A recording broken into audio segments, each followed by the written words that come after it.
selanjutnya untuk menambah keberkahan, langsung kita silakan dengan acara Al-Quran yang akan dibawakan oleh saudara Jody. Sudah dapat kami perkenalkan.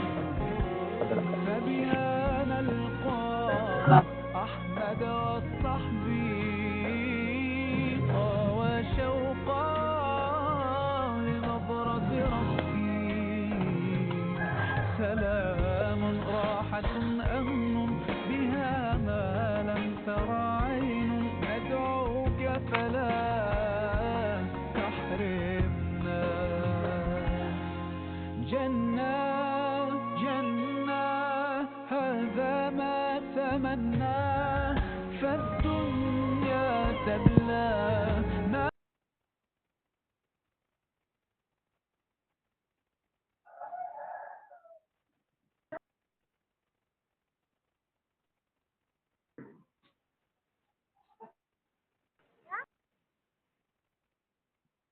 Cek, belum bisa buka ya? Itu. Atuh,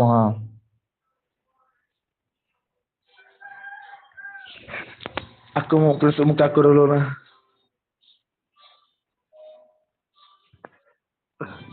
Malu ya, aku belum bangun.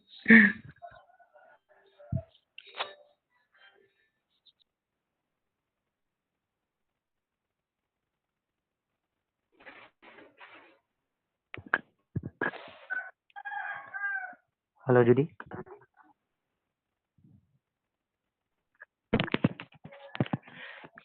Cek. Oke, Fadlah. Assalamualaikum warahmatullahi wabarakatuh. Waalaikumsalam warahmatullahi. A'udzu billahi minasy syaithanir rajim.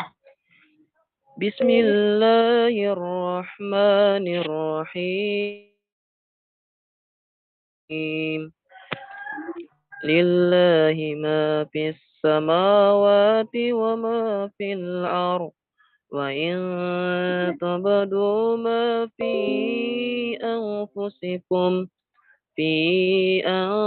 أنفسكم أو تخفوه يحاسبكم به الله فيغفر لمن يشاء ويعذب من يشاء والله على كل شيء قدير.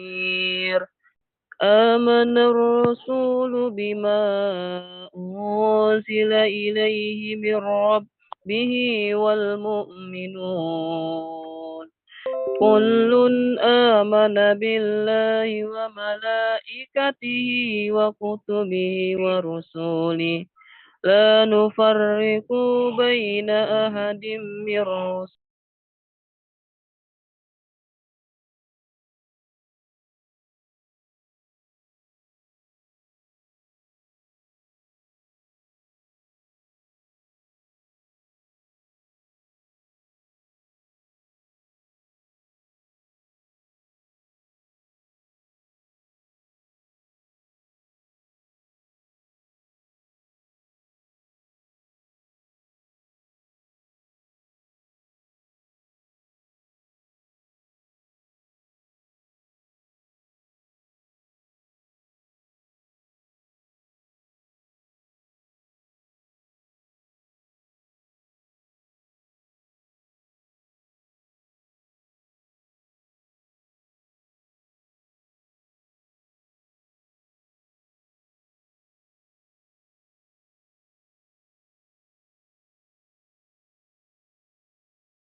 sebagiannya juga di channel YouTube, karena beberapa daerah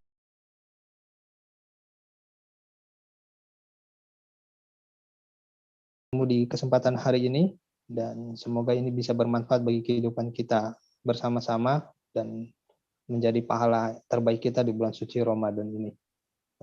Demikian yang saya bisa sampaikan. Selamat menuntut ilmu di forum online. Semoga tidak mengurangi keberkahan dan rahmat Allah Subhanahu wa taala di majelis ini.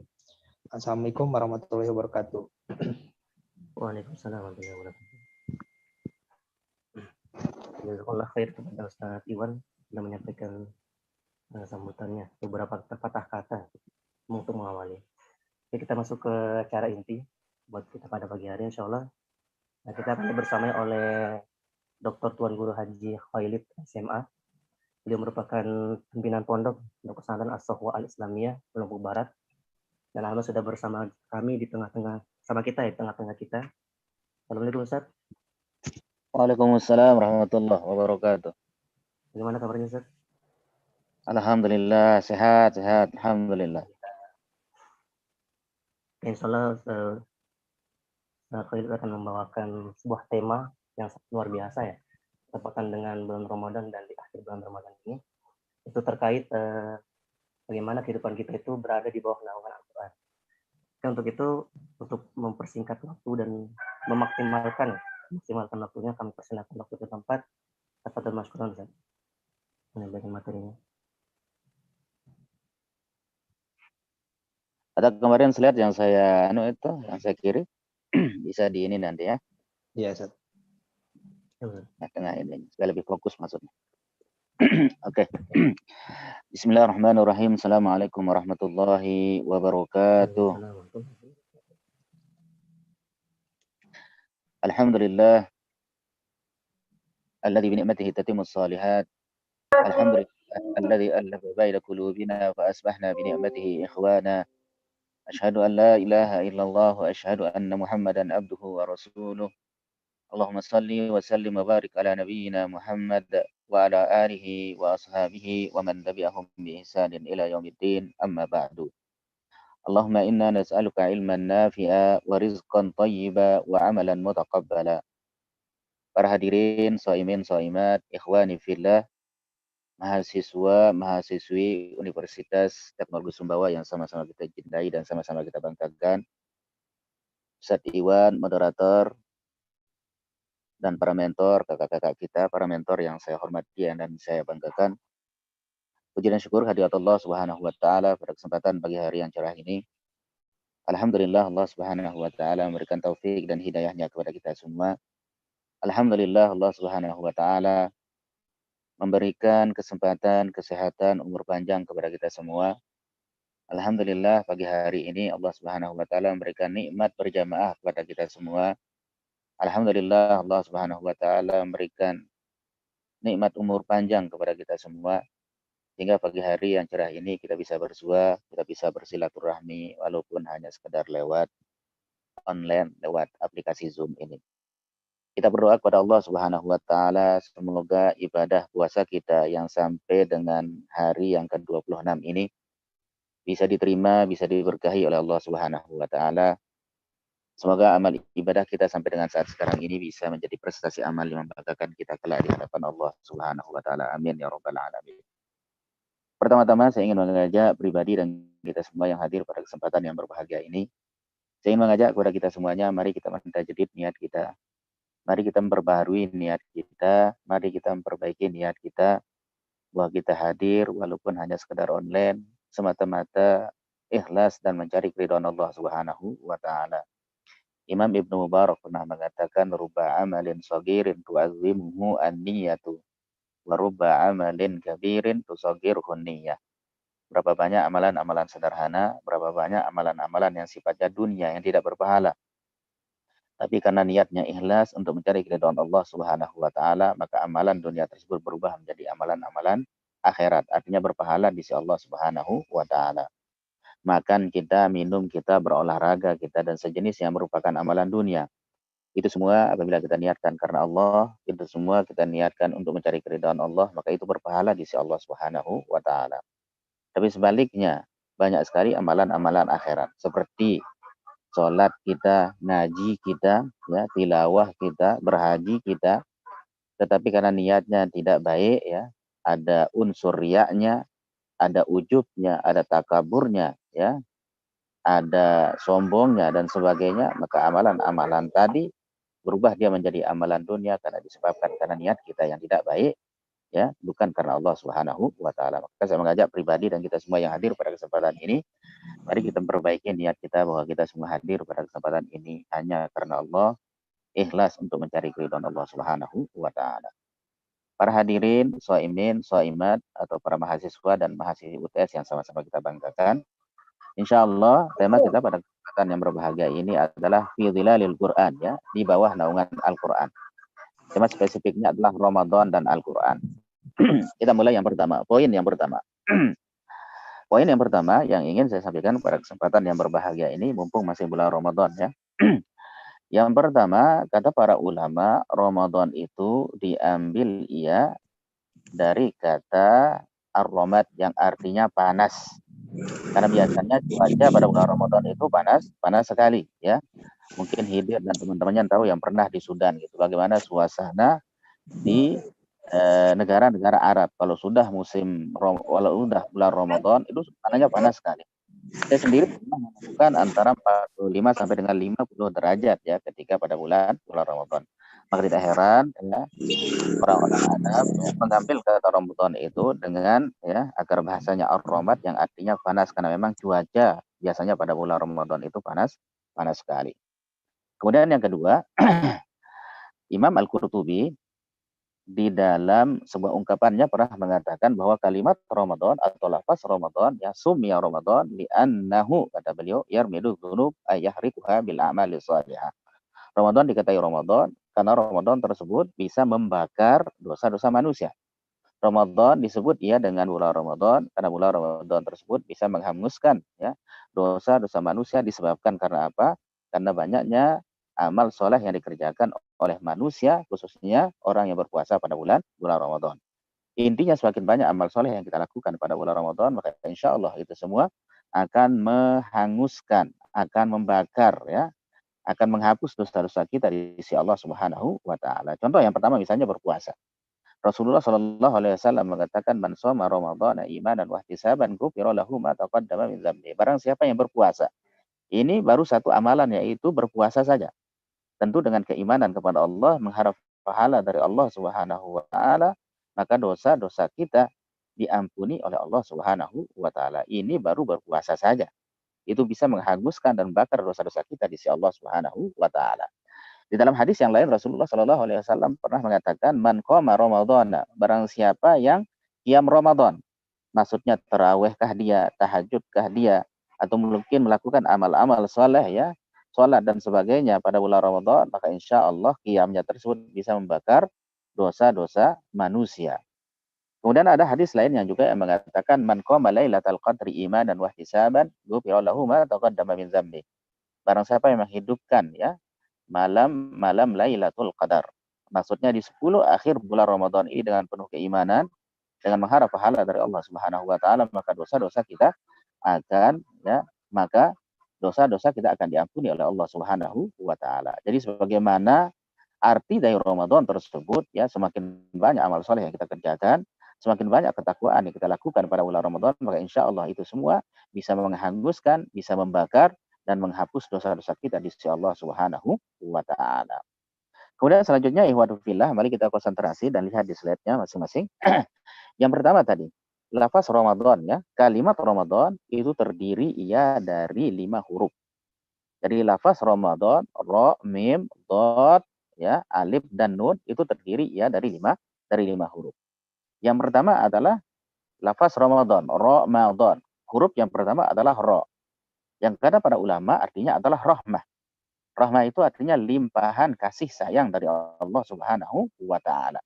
Jadi huruf yang pertama adalah ra, yang maknanya menurut para ulama di sana ada isyarat rahmah. Ada isyarat limpahan kasih sayang yang Allah Subhanahu wa taala berikan kita pada bulan Ramadan. Di antara bentuk-bentuk rahmat yang Allah Subhanahu wa taala berikan kita kepada bulan Ramadan, yang pertama Allah Subhanahu wa taala melimpahkan rahmatnya kepada kita Di antara bentuknya adalah Allah Subhanahu wa taala memberikan kesehatan kepada kita sehingga kita semua bisa bertemu dengan bulan Ramadan. Antum mungkin memperhatikan atau mengikuti bagaimana perkembangan di dunia sekarang, lebih-lebih di India kan. Kita mengetahui kemarin itu dalam 2 hari yang terpapar virus corona itu hampir 200.000 orang. Hampir 300.000 orang. Bahkan yang terakhir itu hampir 400.000 orang. Yang meninggal dunia dalam sehari atau 2 hari itu ya kurang lebih itu 2.000 orang. Bahkan kemarin kita baca di Facebook itu dalam 4 menit itu ada orang yang meninggal dunia. Dan alhamdulillah kita di Indonesia ini ya, walaupun virus ini masih berada dan masih di sekitar kita, tapi ya meninggalnya itu biasa-biasa saja. Situasinya juga aman dan terkendali dan sebagainya.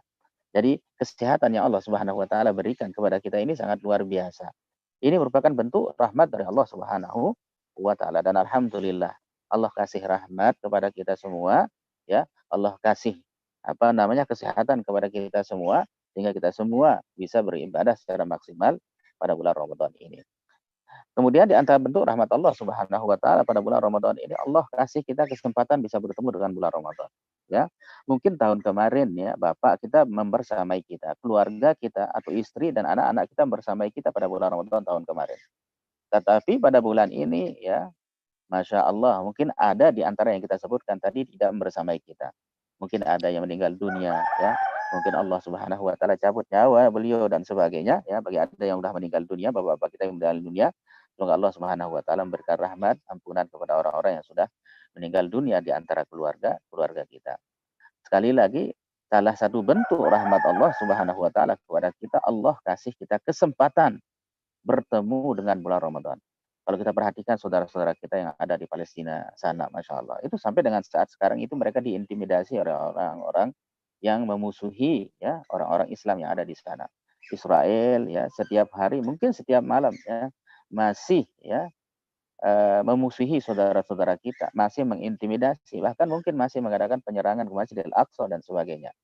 Tentu mereka tidak bisa ya seluas ya selapang kita di dalam beribadah ya, senyaman kita yang ada di Indonesia ini beribadah kepada Allah Subhanahu wa taala. Maka ini semua merupakan rahmat dari Allah Subhanahu wa taala kepada kita semua.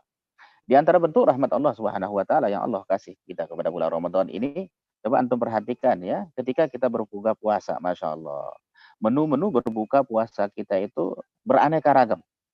Dan menu-menu tersebut ya, mungkin kita tidak menemuinya selain pada bulan Ramadan. Kita perhatikan ketika kita berbuka puasa. Ada pecelnya, ya, ada ada pelecingnya, ada taliwangnya yang ada di Sumbawa. Begitu juga minumannya luar biasa juga ya, Masya Allah. Ini merupakan rahmat dari Allah Subhanahu wa taala. Ada teh sostronya, ada teh pucuknya, ya. Cuma ada teh satu mungkin yang enggak ada ya. Apa itu teh satu itu?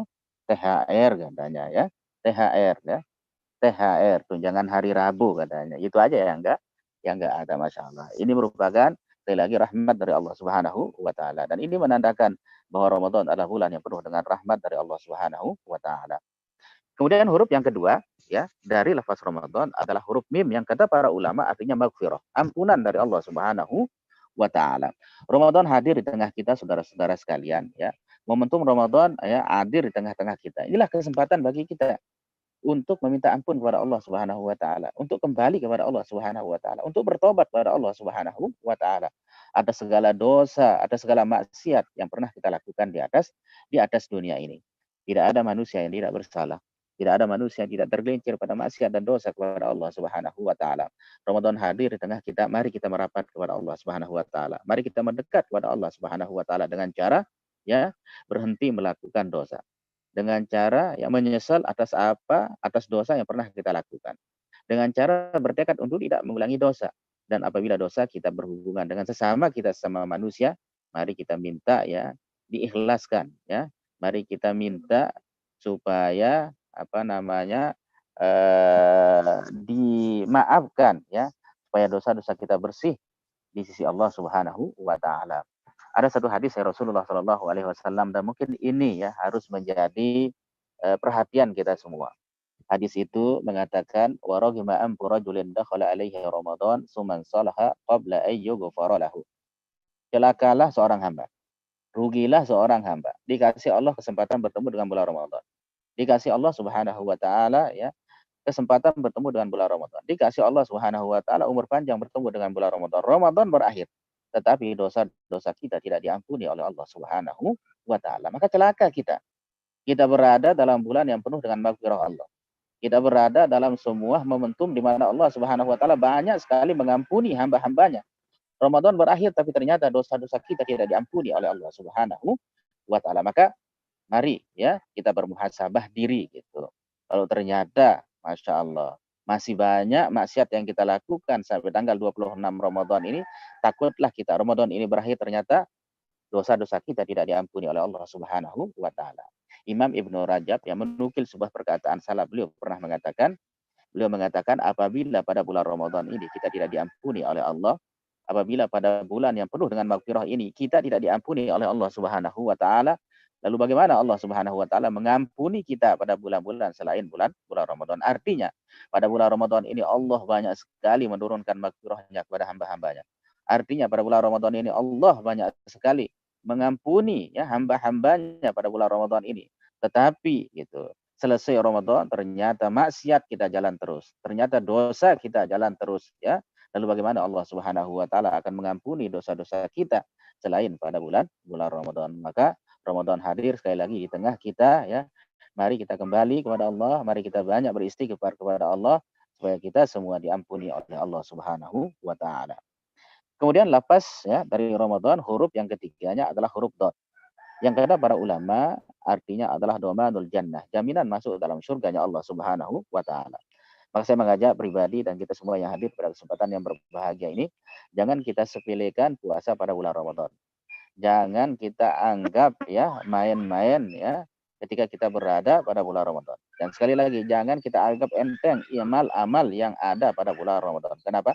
Karena itu semua bisa memasukkan diri kita dalam surganya Allah Subhanahu wa taala. Dalam sebuah hadis Rasulullah Shallallahu alaihi wasallam pernah bersabda, "Fil jannati tsamaniyatu abwab, babun fiha babun yusamma ar-rayyan la yadkhuluha illa shaimun." Di surga itu kelak ada 8 pintu. Satu pintu namanya pintu ar-rayyan. Tidak ada orang yang berhak memasukinya kecuali orang-orang yang rajin melaksanakan ibadah puasa, baik itu puasa sunnah, lebih-lebih puasa wajib pada bulan Ramadan. Kemudian huruf yang keempat dari lafaz Ramadan adalah huruf alif. Yang kata para ulama artinya adalah amanun minan nar. Aman kita dari api neraka. Masya Allah. Ini luar biasa yang Allah Subhanahu wa taala berikan kepada kita. Ternyata ibadah puasa pada bulan Ramadan ini bisa menjadi wasilah, bisa menjadi jalan bagi kita. Kita itu akan aman dari api neraka. Kita itu akan dijauhkan dari nerakanya Allah Subhanahu wa taala. Di dalam sebuah hadis Rasulullah Shallallahu alaihi wasallam pernah bersabda, "Man shoma yauman fi sabilillah." Barang siapa yang berpuasa satu hari saja di jalan Allah, ba'adallahu wajhahu anin nar sab'ina kharifan. Maka Allah Subhanahu wa taala akan menjauhkan dirinya dari api neraka sejauh 70 tahun ya di atas dunia ini. Masya Allah. Ini baru satu hari kita berpuasa di jalan Allah Subhanahu wa taala. Lalu bagaimana kalau 30 hari kita berpuasa selama bulan Ramadan? Belum lagi kita tambah dengan puasa-puasa sunnah nanti. Misalnya puasa Syawal, puasa bulan Zulhijjah, puasa sunnah pada bulan Muharram dan sebagainya. Masya Allah.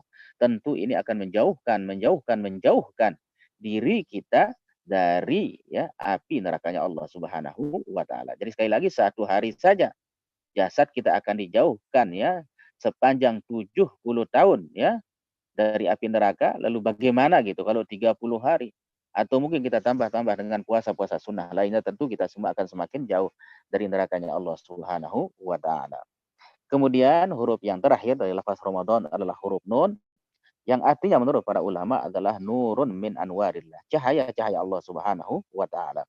Di antara bentuk cahaya-cahaya Allah Subhanahu wa taala pada bulan Ramadan ini, Allah Subhanahu wa taala mengkaruniakan kita malam Lailatul Qadar. Masyaallah, ya.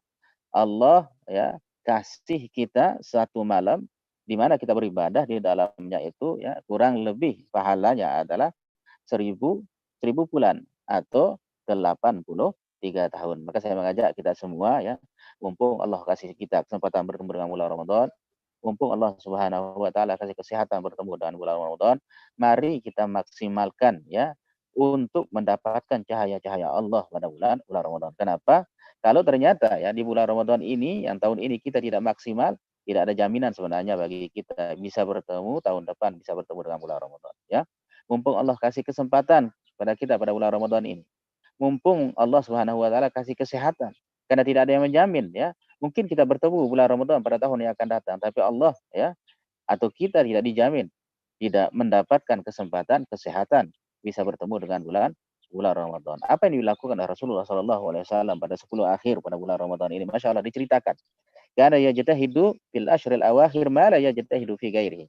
Rasulullah SAW benar bersungguh-sungguh, saya lagi.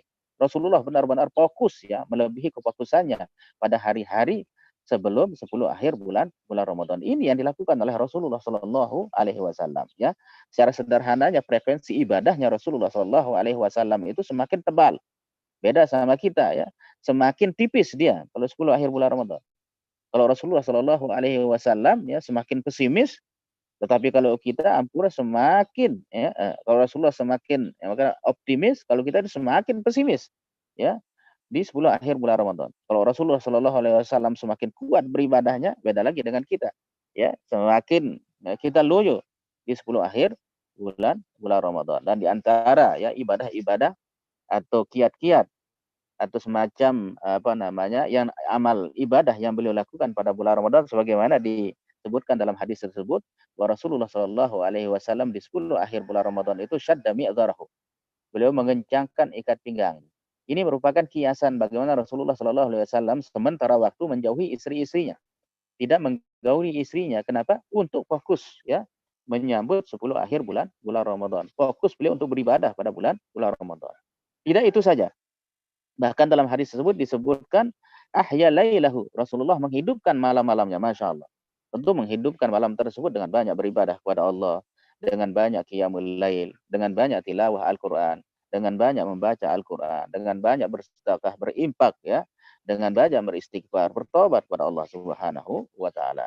Dan tidak itu saja, Masya Allah. Wa aiqadha ahlahu. Begitu juga Rasulullah SAW membangunkan keluarganya. Jadi Rasulullah adalah pribadi yang soleh dan musleh ya, bukan hanya soleh untuk pribadi beliau saja, tapi juga beliau ya mengajak orang lain untuk sama-sama bertakarrub beribadah kepada Allah Subhanahu wa Ta'ala. Maka semestinya kita begitu juga ya, bukan hanya soleh secara pribadi, tapi juga kita bisa mensolehkan orang lain supaya dekat dan takwa kepada Allah Subhanahu wa Ta'ala. Lanjut selanjutnya. Kita lihat ya. Kita mulai memasuki tema kita. Keutamaan tadarus Al-Quran di bulan Ramadan. Atau keutamaan membaca Al-Quran pada bulan Ramadan. Siapapun ya, yang terkait langsung dengan Al-Quran, Masya Allah, maka hidupnya akan mulia insya Allah. Siapapun ya, yang berhubungan langsung dengan Al-Quran, maka insya Allah hidupnya akan ya diistimewakan oleh Allah Subhanahu wa Ta'ala. Buktinya mana? Al-Quran ketika diturunkan kepada hamba Allah Subhanahu wa Ta'ala, maka hamba Allah Subhanahu wa Ta'ala menjadi hamba yang paling mulia dibandingkan dengan hamba-hamba yang lain. Siapa beliau? Beliau adalah Rasulullah Sallallahu Alaihi Wasallam. Al-Quran ketika diturunkan ya kepada Rasulullah dan dia membawa Al-Quran sebagai perantara, Al-Quran itu adalah malaikat Jibril, maka Jibril ya menjadi malaikat yang paling istimewa dan paling mulia di antara malaikat-malaikat lainnya. Al-Quran ya ketika Allah Subhanahu wa Ta'ala turunkan pada malam Lailatul Qadar, maka malam Lailatul Qadar menjadi malam yang istimewa dan Allah mengatakan itu di dalam Al-Qur'an. Ya, Lailatul Qadri khairun min alfi syahrin. Malam Lailatul Qadar tersebut lebih baik dari 1000 bulan. Al-Qur'an ketika Allah Subhanahu wa Ta'ala turunkan pada bulan Ramadan, maka bulan Ramadan menjadi sayyidus syuhur, menjadi penghulu ya bulan ya di antara bulan-bulan lainnya. Al-Quran ketika Allah Subhanahu wa Ta'ala turunkan di kota Mekah dan Madinah, maka kota Mekah dan Madinah menjadi kota yang suci. Mekah dan Madinah menjadi kota yang mulia ya. Kita beribadah di sana dilipat gandakan oleh Allah Subhanahu wa Ta'ala. Al-Quran ya ketika Allah Subhanahu wa Ta'ala turunkan kepada manusia ya, tadi sudah disebutkan manusia tersebut menjadi manusia yang paling mulia di sisi Allah Subhanahu wa Ta'ala. Al-Quran itu kalau ayat yang kita bacakan ya, ayat-ayat Al-Quran ya, Al-Qur'an, kita ruqyah air tersebut, maka air tersebut menjadi air yang begitu mulia, yang begitu istimewa. Bahkan kita menyembuhkan ya orang-orang yang sakit pada saat itu. Jadi sekali lagi, ketika Al-Quran, ketika kita bersentuhan dengan Al-Quran, maka insya Allah hidup kita akan menjadi mulia, hidup kita akan menjadi istimewa di sisi Allah Subhanahu wa Ta'ala. Kita lihat bagaimana keutamaan tadarus Al-Quran di bulan Ramadan, atau bagaimana keutamaan kita membaca Al-Quran di bulan Ramadan. Yang pertama di sini disebutkan bahwa tadarus kita pada bulan Ramadan itu yang pertama adalah al-iqtida'u bi Rasulillah sallallahu alaihi wasallam, untuk meneladani Rasulullah sallallahu alaihi wasallam ya. Kita lihat dalam sebuah hadis di mana Rasulullah sallallahu alaihi wasallam digambarkan dalam hadis ini bagaimana ahwal atau bagaimana keadaan Rasulullah sallallahu alaihi wasallam pada bulan Ramadan dan bagaimana interaksi beliau dengan Al-Qur'an. Dalam hadis itu disebutkan kan Rasulullah sallallahu alaihi wasallam ajwadun nas. Rasulullah sallallahu alaihi wasallam adalah orang yang paling dermawan. Jadi setiap harinya ya, selain bulan Ramadan ini, Rasulullah memang orang yang paling dermawan. Orang yang murah hatinya, orang yang ringan tangannya gitu. Bahkan dalam riwayat lain tidak pernah Rasulullah Shallallahu alaihi wasallam tidak memberi ketika ada orang yang meminta kepada Rasulullah Shallallahu alaihi wasallam. Jadi memberi atau bersedekah tersebut ya tidak harus dengan materi. Kita senyum sama saudara kita, ya, apalagi senyuman kita itu senyuman Pepsodent misalnya. Apabila ketika kita senyum, apalagi ketika kita senyum pada saudara kita itu ya senyum Ciptaden misalnya. Atau senyumnya apa ya, close up dan sebagainya. Masya Allah, ikhlas karena Allah Subhanahu Wa Taala, ini juga dihitung sedekah. Ya, ilmu yang kita berikan kepada orang lain ini juga sedekah. Ya, tentu pada bulan Ramadan yang dimaksudkan di sini ya ketika kita bersedekah sama orang ya dengan materi, dengan kelebihan rezeki yang Allah Subhanahu Wa Taala berikan kepada kita, kemudian kita salurkan kepada orang fakir miskin. Tapi beginilah keadaan Rasulullah Shallallahu Alaihi Wasallam pada hari-hari biasa, pada bulan-bulan biasa, bahwa beliau adalah orang yang begitu dermawan, orang yang begitu ya murah hatinya, orang yang ringan tangannya gitu untuk memberikan kepada orang lain. Kemudian ceritakan dalam hadis tersebut, wa kana ya hajwat ma yakunu fi Ramadan hina yalqahu Jibril. Dan Rasulullah Shallallahu alaihi wasallam itu lebih dermawan lagi ketika datang pada bulan Ramadan dan ketika bertemu dengan Jibril alaihi salam. Nah, di sini nih ada faedah yang perlu kita ambil dalam kajian kita pada saat sekarang ini. Ternyata Rasulullah Shallallahu alaihi wasallam ketika Jibril ya antusias, motivasi untuk bersedekah itu sangat luar biasa. Maka disinilah pengaruh teman gitu. Kalau kita mau rajin tilawah Al-Quran ya, bergaulah sama teman-teman yang rajin membaca dan tilawah Al-Quran. Kalau kita kepingin ya rajin bersedekah, maka bergaulah sama orang-orang yang rajin bersedekah. Kalau kita kepingin cerdas apa dan sebagainya, maka bergaulah sama orang-orang yang cerdas ya. Kalau misalnya kita ya kepingin gitu menjadi apa dan sebagainya, lihat ya dengan siapa kita bergaul. Maka dalam ungkapan Arab itu dikatakan wasahibu sahib. Teman kita itu bisa menarik kita baik kepada hal yang positif, lebih-lebih kepada hal yang negatif dan sebagainya. Ternyata ini dibuktikan oleh Rasulullah. Ketika pada bulan Ramadan, ketika bertemu dengan Jibril alaihi wasallam ya, sifat kedermawaan Rasulullah sallallahu alaihi wasallam itu mencapai puncaknya. Ya, mencapai puncaknya gitu. Mencapai puncaknya. Kenapa beliau melakukan ini? Karena ada yang dilihat oleh Rasulullah, ada yang memototi Rasulullah sallallahu alaihi wasallam. Intinya dalam hadis ini, lanjut daripada hadis ini, wa kana Jibril yalqahu fi kulli lailatin min Ramadan fa yudarisuhu al-Qur'an. Jibril menemui Rasulullah sallallahu alaihi wasallam setiap malamnya pada bulan Ramadan. Apa yang dilakukan oleh Jibril? Fayudarisuhu al-Qur'an, tadarus Al-Qur'an bersama Rasulullah sallallahu alaihi wasallam. Jadi yang namanya tadarus itu adalah aktivitas ya minimal yang dilakukan oleh dua orang. Aktivitas membaca, aktivitas menyimak gitu ya, secara berulang-ulang dan secara bersama-sama. Jadi ketika kita tadarus Al-Qur'an pada bulan Ramadan atau kita membaca Al-Qur'an ya pada bulan Ramadan ya, itu yang pertama adalah untuk meneladani Rasulullah Shallallahu alaihi wasallam karena beliau ya sering tadarus bersama malaikat Jibril alaihi salam. Kemudian yang kedua, ternyata tadarus Al-Qur'an atau membaca Al-Qur'an pada bulan Ramadan merupakan ibadah prioritas ulama salaf, Masya Allah. Jadi para salafus soleh ya, generasi-generasi setelah ya Rasulullah Shallallahu alaihi wasallam, dari generasinya sahabat, generasinya kemudian tabi'in, kemudian tabi'in, kemudian para salafus soleh gitu. Pada bulan Ramadan yang menjadi prioritas ya ulama salaf pada bulan Ramadan adalah membaca Al-Qur'an ya, bertadarus Al-Qur'an. Kita perhatikan ada seorang salafus saleh yang bernama Imam Zuhri. Apa yang dia lakukan? Apa yang beliau lakukan pada bulan Ramadan? Dijelaskan, beliau pernah mengatakan, Ramadan syahrul Quran wa it'amut ta'am. Jadi bulan Ramadan adalah bulan untuk membaca Al-Quran dan memberikan makan kepada orang-orang yang membutuhkan makanan. Jadi ada dua prioritas yang beliau prioritaskan pada bulan Ramadan. Yang pertama itu selain puasa ya, yang pertama itulah membaca Al-Quran. Jadi setiap harinya beliau membaca Al-Quran. Detik-detiknya membaca Al-Quran. Hari-harinya membaca Al-Quran. Kemudian yang kedua adalah wa it'amut ta'am, memberikan makan kepada orang lain. Artinya mungkin dalam konteks ini ya, beliau itu ketika berbuka puasa tidak pernah sendiri-sendiri. Bahkan diceritakan para salafus soleh ya, kebiasaan beliau itu ketika berbuka puasa beliau mengundang fakir miskin itu sebanyak 60 orang. Itu setiap hari beliau lakukan ya. Padahal para salafus soleh ini kan belum tentu dia kaya. Tapi karena memang bulan Ramadan ini adalah bulan mulia, ketika dia berbuka puasa selalu memanggil 60 orang ikut berbuka puasa ya bersama beliau. Begitu juga ulama yang lain seperti Anas bin Malik. Diceritakan bahwa beliau pada bulan Ramadan ya firruna ya min qiraatil hadis wa majalisil ilmi. Jadi Anas ibnu Malik ketika datang bulan Ramadan, beliau meninggalkan dulu untuk sementara ya kajian-kajian hadis ya, kajian-kajian yang berhubungan dengan keilmuan ya. Beliau hanya fokus untuk membaca Al-Qur'an. Begitu juga ada satu ulama yang bernama Sufyan Ats-Tsauri. Beliau diceritakan ya, taraka jami'al ibadah. Beliau meninggalkan semua ibadah, maksudnya ibadah-ibadah mubah. Kemudian apa yang beliau lakukan? Wa aqbala ala qiraatil Qur'an. Dan beliau fokus ya menghadapkan dirinya hanya untuk ya, membaca Al-Quran. Begitu juga ulama-ulama yang lain. Kita perhatikan ya, bagaimana ahwal mereka atau keadaan mereka ketika berada pada bulan Ramadan. Salah satunya misalnya Imam Al-Qatadah. Salah satunya misalnya Imam Al-Aswad bin Yazid.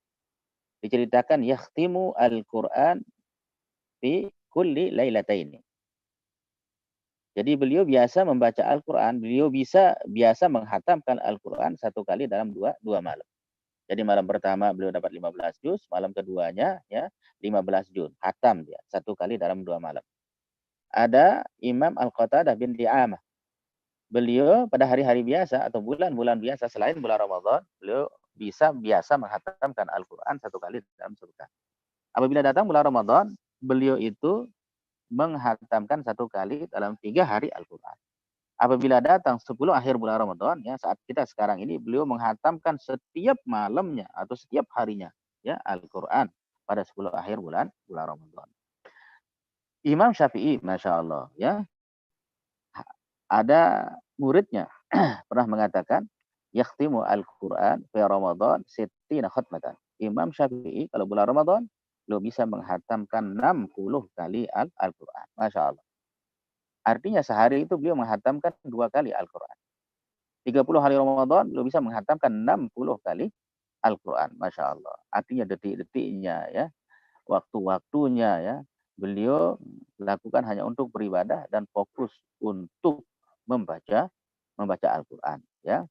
Jadi sekali lagi, ikhwafillah rahimakumullah, mari kita jadikan itu membaca Al-Quran ya sebagaimana para salafus saleh menjadi prioritas utama kita ya di 10 akhir bulan Ramadan. Apalagi sebentar lagi kita akan meninggalkan bulan Ramadan. Jadi ya harapan saya secara pribadi menghimbau ya kepada pribadi dan kita semua, gadget kita mungkin kita tinggalkan dulu ya, YouTube kita juga kita tinggalkan dulu ya, Instagram ya mungkin kita tinggalkan dulu ya, televisi juga kita tinggalkan dulu ya. Champion juga kita tinggalkan dulu ya. Wajarlah saya tinggalkan sementara Champion karena saya sendiri memang penggemar Real Madrid gitu. Jadi kemarin sempat gugur di semifinal, jadi sementara memang ya mungkin ada hikmahnya saya tinggalkan dulu itu semua ya, canda saja. Kemudian yang ketiga ya, keutamaan tadarus Al-Qur'an di bulan Ramadan adalah ibadah yang beri syafaat di hari kiamat. Masya Allah ya. Rasulullah SAW pernah bersabda, iqra'u Al-Qur'an, bacalah Al-Qur'an. Karena Al-Quran tersebut bisa akan memberikan syafaat ya, kepada orang yang rajin membacanya ketika dia hidup di atas dunia ini. Next. Kemudian selanjutnya, Masya Allah, adab membaca Al-Quran. Kenapa diperlukan adab di dalam beribadah kepada Allah Subhanahu Wa Taala? Jadi kemarin saya sama ikhwah yang berada di Lombok ini membahas tentang adab-adab ya berpuasa pada bulan Ramadan. Kenapa diperlukan adab? Ternyata adab dan etika ini yang maksimalkan ibadah kita dan nantinya berpahala di sisi Allah Subhanahu wa taala ya.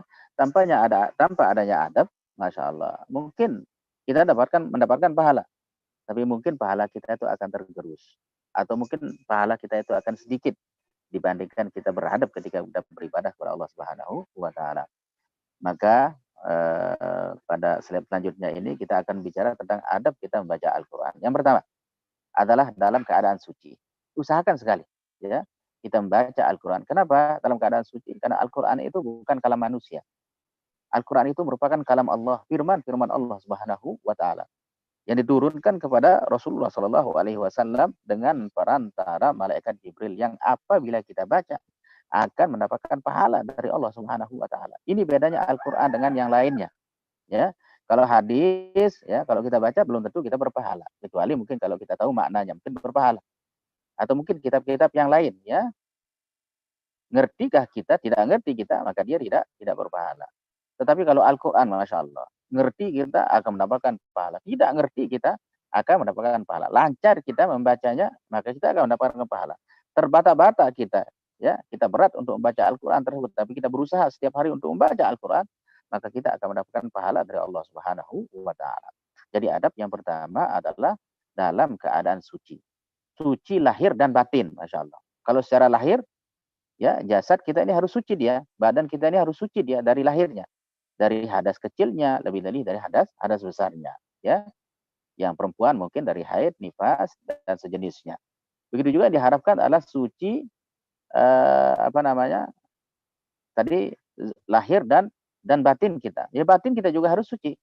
Maksudnya suci di sini ya suci dari riya, ya, suci dari ujub, suci ya dari takabur dan sebagainya, ya. Jadi sekali lagi dalam keadaan suci, baik suci secara zahir maupun suci secara lahir. Suci secara lahir dan suci secara zahir dan batin. Kemudian selanjutnya adab yang kedua adalah membaca dengan tartil, pelan dan tidak tergesa-gesa. Warattilil Qur'ana tartila. Bacalah Al-Qur'an itu secara tartil, maksudnya secara pelan-pelan. Ya, harus mengikuti kaidah-kaidah daripada ilmu tajwid. Makharijul hurufnya harus pas. Mana ya huruf kha dan mana huruf ha misalnya. Jadi makharijul hurufnya harus pas. Mana huruf hamzah yang dibaca hamzah, ya. Mana huruf alif yang harus dibaca alif dan sebagainya. Intinya adalah membaca dengan tertib, pelan dan tidak tergesa-gesa. Ibnu Katsir di dalam tafsirnya Ibnu Katsir mengatakan, kenapa kita disuruh untuk membaca tartil? Supaya kita bisa lebih khusyuk, lebih bisa memahami ya Al-Qur'an tersebut. Maka cara yang kedua atau adab kita membaca Al-Qur'an adalah membaca dengan tartil, pelan dan tidak tergesa-gesa. Kemudian yang ketiga adalah membaca dengan khusyuk. Khusyuk itu artinya apa? Menghadirkan hati. Fokus kita, menghadirkan hati dan fokus kita di dalam bacaan kita, Masya Allah.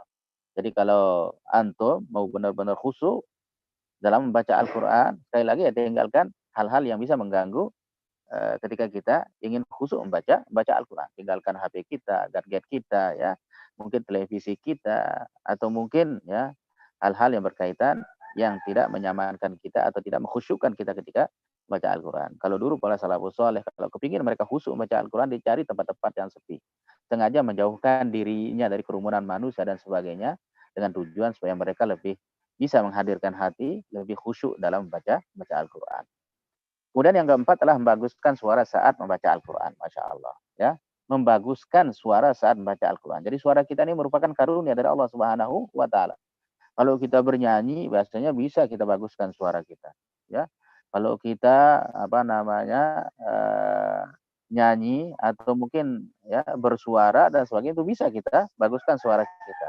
Nah, ketika kita membaca Al-Quran, salah satu adab kita adalah membaguskan suara saat membaca Al-Quran.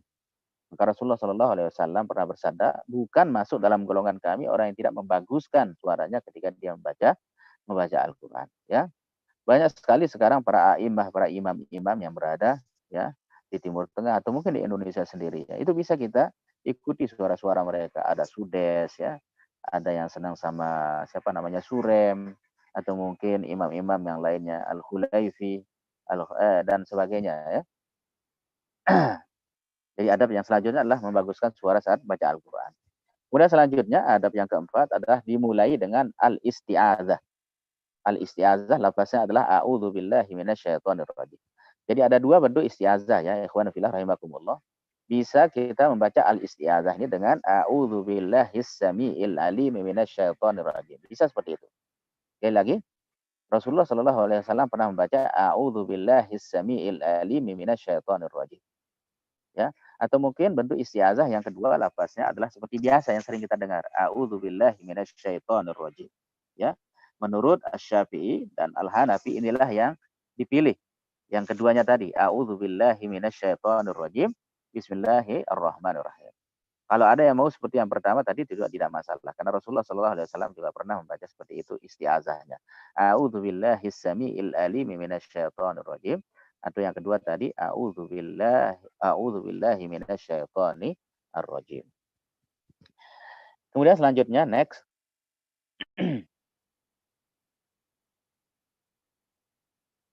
Kiat khusyuk membaca Al-Qur'an ya. Fi zilalil Qur'an, di dalam naungan Al-Qur'an. Nah, ini sebenarnya nih tema kita pada kesempatan yang berbahagia ini. Tidak banyak yang ingin saya sampaikan, cukup 5 saja. Bagaimana kiat-kiat kita khusyuk untuk membaca Al-Qur'an. Yang pertama adalah bacaannya yang baik dan benar.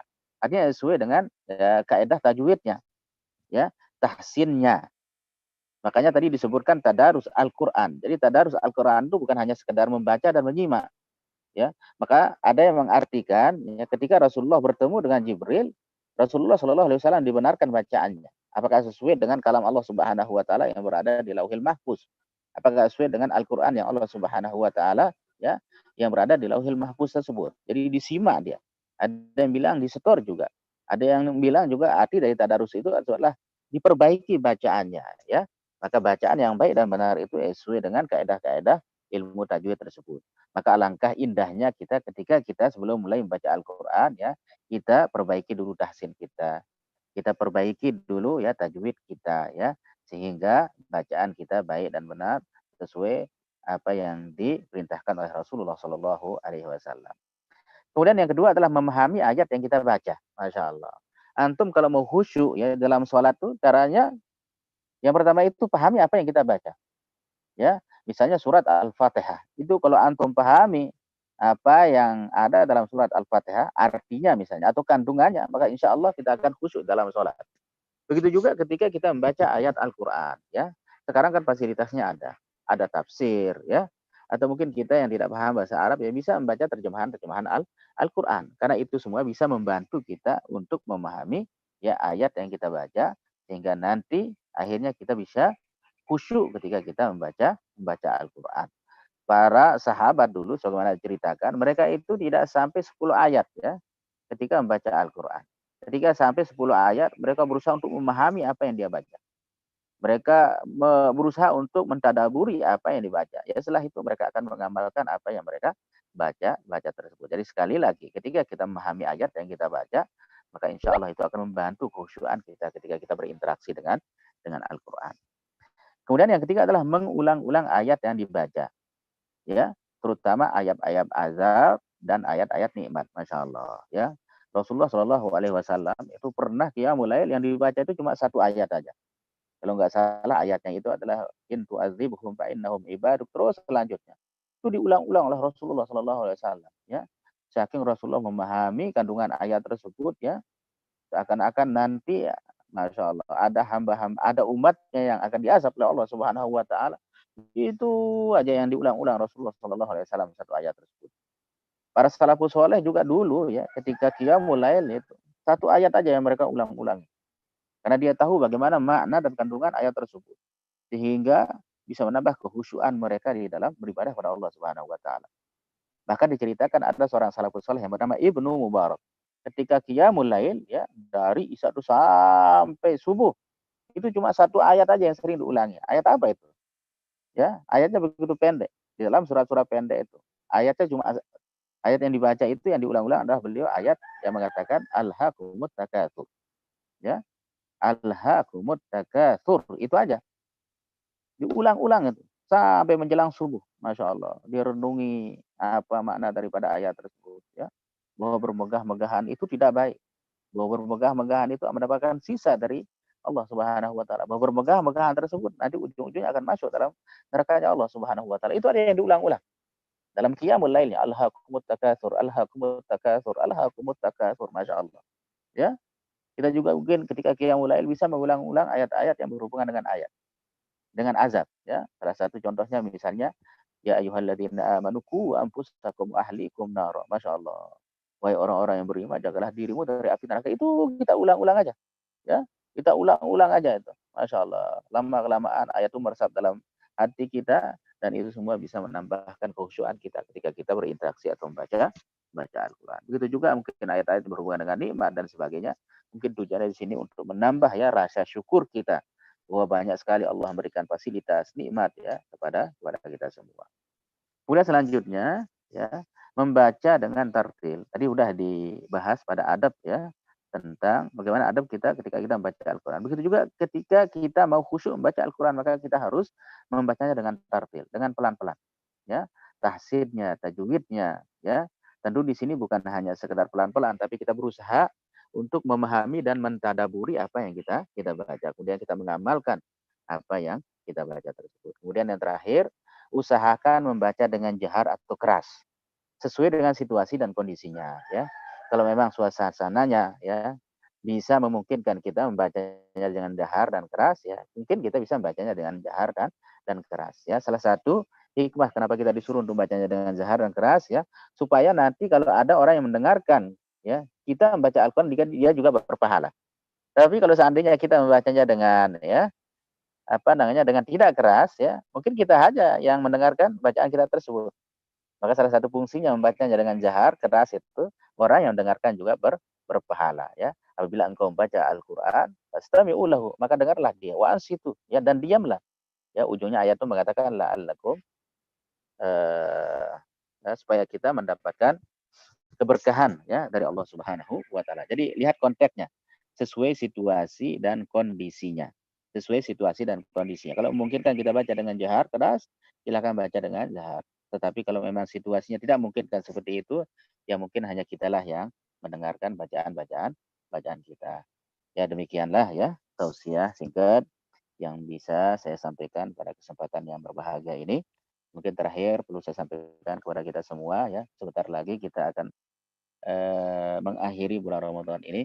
Mari kita ya fokuskan diri kita untuk tadarus, untuk membaca Al-Quran. Yang belum khatam sampai dengan saat sekarang ini masih ada waktu, sehingga Ramadan berakhir ya, dengan perantara kita membaca Al-Quran, maka Allah Subhanahu wa taala akan mengampuni dosa-dosa kita, dan Allah Subhanahu wa taala akan memberikan keberkahan kepada kita semua. Seorang salafus saleh pernah mengatakan, kullama zada hizbi minal Quran. Ketika saya sering berinteraksi dengan Al-Quran, ketika saya sering ya membaca Al-Quran ya, zadat al-barakah fi awqati, maka waktu-waktuku, hari-hariku diberikan keberkahan oleh Allah Subhanahu wa taala. Istriku diberikan keberkahan ya, hartaku diberikan keberkahan oleh Allah Subhanahu wa taala ya, pelajaranku, studiku ya, kuliahku juga diberikan keberkahan oleh Allah Subhanahu wa taala. Wallahu a'lam bishawab. Bisawab hadanallahu wa iyyakum ajmain. Assalamualaikum warahmatullahi wabarakatuh. Waalaikumsalam warahmatullahi wabarakatuh. Insyaallah jazakallah khair Ustaz penyampaian materinya. Selanjutnya kita masuk ke agenda selanjutnya, itu diskusi. Mungkin bagi teman-teman yang memiliki pertanyaan ataupun yang ingin diskusikan dengan Ustadz, silakan raise hand ataupun melalui fitur chat. Tafadhol teman-teman semuanya.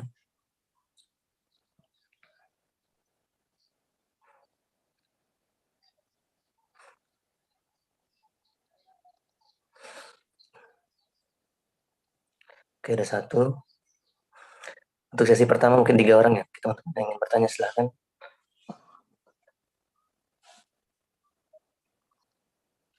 Oke, tafadhol akhi. Jasum. Silakan tuh, saudara. Jasum.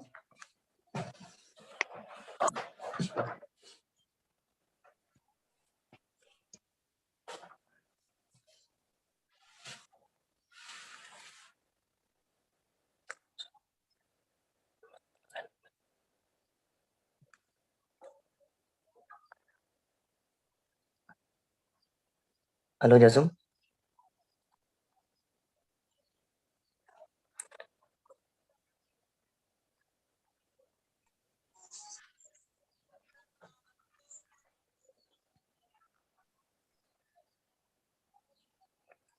Mungkin bisa diaktifkan suara ini ya. Mute-nya. Silakan Pak. Assalamualaikum warahmatullahi wabarakatuh. Afwan Ustadz, izin bertanya. Ini Ustadz mau minta tipsnya itu, bagaimanakah cara kita bisa menteladani cara sholatnya Rasulullah di bulan Ramadan sampai 1 hari 2 kali hatam itu. Masya Allah, luar biasa sekali itu. Kita baru aja 2 ayat sudah, gimana itu? Bagi tipsnya. Barangkali itu saja Ustadz. Jazakallah. Jazakallah khair. Yang lain ada lagi? Assalamualaikum warahmatullahi wabarakatuh. Oh, tafadhol. Waalaikumsalam warahmatullahi wabarakatuh. Terima kasih Ustadz. Saya izin bertanya. Saya Faris. Saya ingin bertanya mengenai batalkah puasa jika kita melihat aurat perempuan tanpa sengaja dan apa hukumnya? Karena kita ketahui sekarang itu mungkin di daerah atau lingkungan kita masih belum banyak masyarakat kita yang berhijab atau berjilbab secara sempurna. Bagaimana hukumnya Ustadz? Karena dalam hal ini saya memiliki ilmu yang sangat terbatas. Assalamualaikum warahmatullahi wabarakatuh. Waalaikumsalam warahmatullahi wabarakatuh. Selanjutnya ada di kolom chat Ustaz, Anda bacakan. Untuk yang ketiga. Bismillah, Assalamualaikum Ustaz. Bagaimana pendapatnya mengenai Al-Quran yang diletakkan di lantai, yang dipegang pakai tangan kiri saat membawanya, kayak pegang kresek kalau contohnya. Apakah itu kurang beradab dengan Al-Quran? Karena banyak kejadian seperti itu Ustaz. Mungkin 3 pertanyaan pertama Ustaz. Sesi pertama. Tafadhol Ustaz. Ya. Kalau nggak salah tadi yang pertama adalah bagaimana kiatnya supaya kita ya seperti Rasulullah SAW atau kita bisa seperti para salafus soleh ya, yang bisa menghatamkan 2 kali Al-Quran, yang bisa menghatamkan 60 kali Al-Quran dan sebagainya. Pertama yang perlu kita ketahui dan harus kita ketahui, berilmulah kita dulu ketika kita mau beribadah kepada Allah Subhanahu wa taala. Maksudnya begini, kalau kita mengetahui keutamaan ya membaca Al-Quran ya, tentu kita akan termotivasi untuk membaca Al-Quran, lebih-lebih pada bulan Ramadan. Ya, di bulan Ramadan itu kan semua dilipat gandakan oleh Allah Subhanahu wa taala. Amal ibadah kita dilipat gandakan oleh Allah Subhanahu wa taala. Begitu juga ketika kita membaca Al-Quran, kalau hari-hari biasanya kita akan mendapatkan 1 hurufnya 10 kebaikan, maka bulan Ramadan dilipat gandakan. Bisa saja yang 1 huruf itu menjadi 50 kebaikan. Bisa saja yang 1 huruf itu Allah lipat gandakan menjadi 100 kebaikan dan sebagainya. Jadi kalau kita mengetahui bagaimana keutamaan ya bulan Ramadan, bagaimana keutamaan membaca Al-Quran ya, insya Allah kita akan termotivasi sebagaimana termotivasinya para sahabat tadi, para salafus soleh tadi, sehingga beliau ya ketika datang bulan Ramadan beliau bisa menghatamkan dalam 2 hari sekali Al-Quran. Bahkan kalau bulan Ramadan sekali dalam 3 hari Al-Quran. Bahkan ketika di 10 akhir bulan Ramadan beliau menghatamkan setiap malamnya Al-Quran. Beliau melakukan itu semua karena beliau itu tahu bagaimana keutamaan baca Al-Quran, lebih-lebih ya berlipat gandanya pahala isi Allah Subhanahu wa taala pada bulan Ramadan. Ini mungkin yang pertama. Kemudian yang kedua tadi apa? Terkait pandangan melihat tidak sengaja memandang aurat lawan jenis, membatalkan puasa atau enggak? Oh ya. Ya, di dalam satu kitab, dalam kitab Durratun Nasihin dikatakan, satu asya itu as-saum. Jadi ada 5 hal yang bisa membatalkan pahala puasa kita. Puasa kita itu tetap sah, tapi pahalanya ya, jadi pahala kita itu akan berkurang karena melakukan 5 hal tersebut. Di antara 5 hal tersebut, yang pertama adalah al-kadzib, ya, berbohong pada siang hari bulan Ramadan. Kemudian kedua adalah al-ghibah, ya, menggibahi orang lain, bicarakan orang lain pada siang hari bulan Ramadan. Kemudian yang ketiga adalah an-namimah, ya, mengadu domba orang lain. Kemudian yang keempat itu adalah wal yaminul ghamus, ya, bersumpah palsu pada bulan Ramadan. Nah, yang kelima ini, wan nadhru bi syahwatin, melihat seseorang dengan syahwat. Ya, melihat orang ya dengan bersyahwat, ya, itu bisa mengurangi pahala kita pada bulan Ramadan. Maka hati-hati kita, bukan hanya memandang secara langsung saja. Kan kita kadang-kadang sering memandang secara tidak langsung. Dengan apa ya? Dengan gadget kita.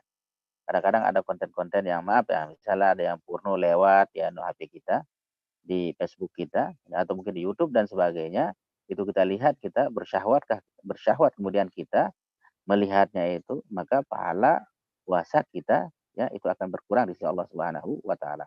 Puasa kita tetap sah, tapi pahala puasa kita itu berkurang di sisi Allah Subhanahu wa taala. Maka lebih baik ya, salah satu hikmah dari pandemi ini kita diam aja di rumah aja. Tahu situasinya seperti itu, banyak tidak berhijab. Mungkin banyak cewek-ceweknya yang maaf lah, mungkin cantik dan sebagainya. Kalau kita khawatir itu bisa mengurangi pahala puasa kita, lebih baik kita isolasi mandiri aja di rumah gitu, untuk sholat, untuk qiyamul lail, khususnya pada tema kita, konteks tema kita ini yang membaca Al-Quran. Wallahu a'lam bishawab. Kemudian yang ketiga tadi ada Terkait ini Ustaz, adab ya.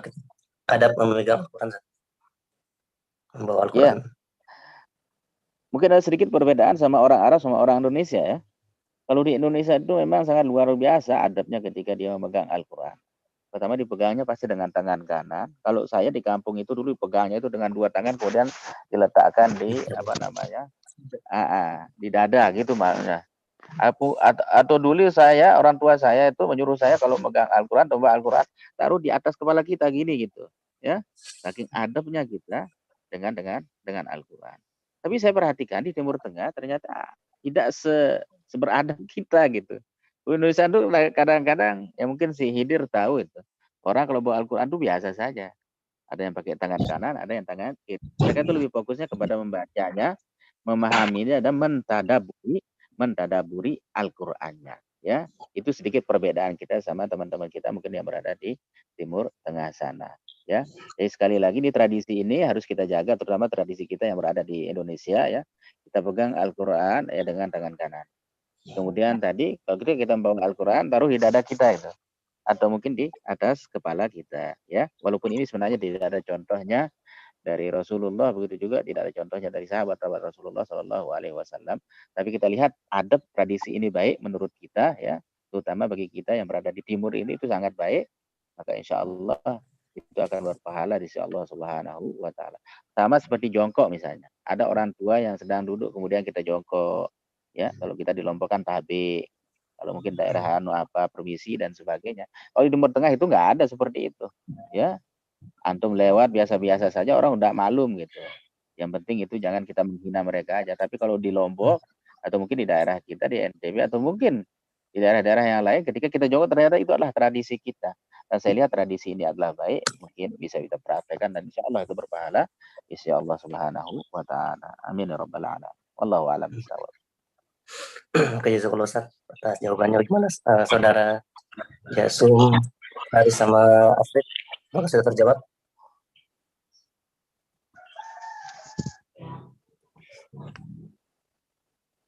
Sudah, Ustaz. Terima kasih. Alhamdulillah.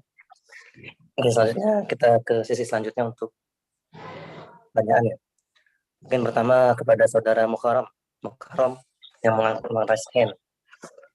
Teman-teman dipersilakan untuk menyampaikan pertanyaannya.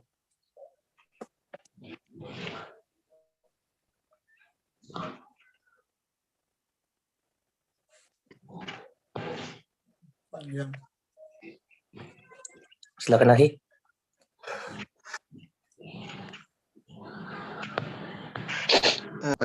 Assalamualaikum warahmatullahi wabarakatuh.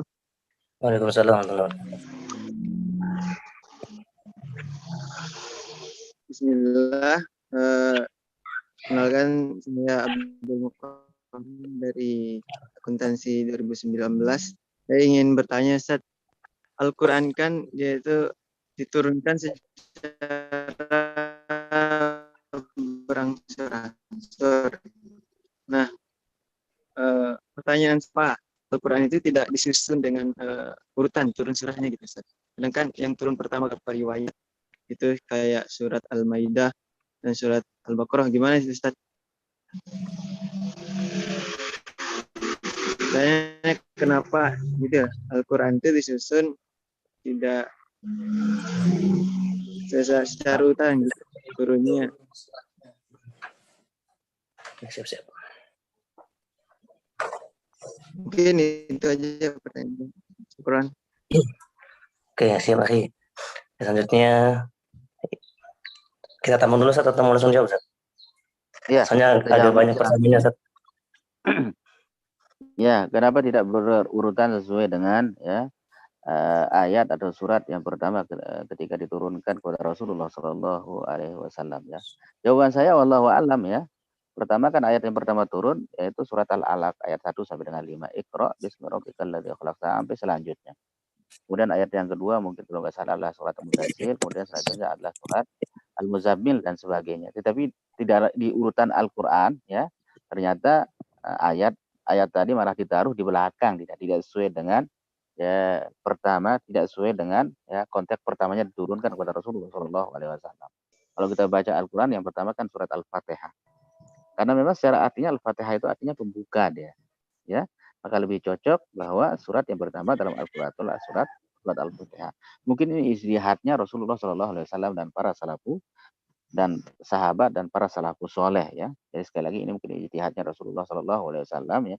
Mungkin ketika beliau mengurutkan Al-Quran itu ya tentu sesuai dengan wahyu dari Allah Subhanahu wa Ta'ala. Jadi sekali lagi kenapa tidak sesuai dengan konteks ayat pertama keduanya, tetapi malah Al-Fatihah yang pertamanya, ya mungkin ini ya disesuaikan dengan makna atau arti daripada surat ataupun ayat-ayat tadi. Seperti tadi misalnya Al-Fatihah artinya adalah pembuka. Nggak mungkin Al-Fatihah itu ditaruh di paling akhir, ya, karena artinya aja sudah pembuka, nggak mungkin ditaruh di penutup gitu, karena memang dari segi artinya lebih cocok ditaruh di awal, ya.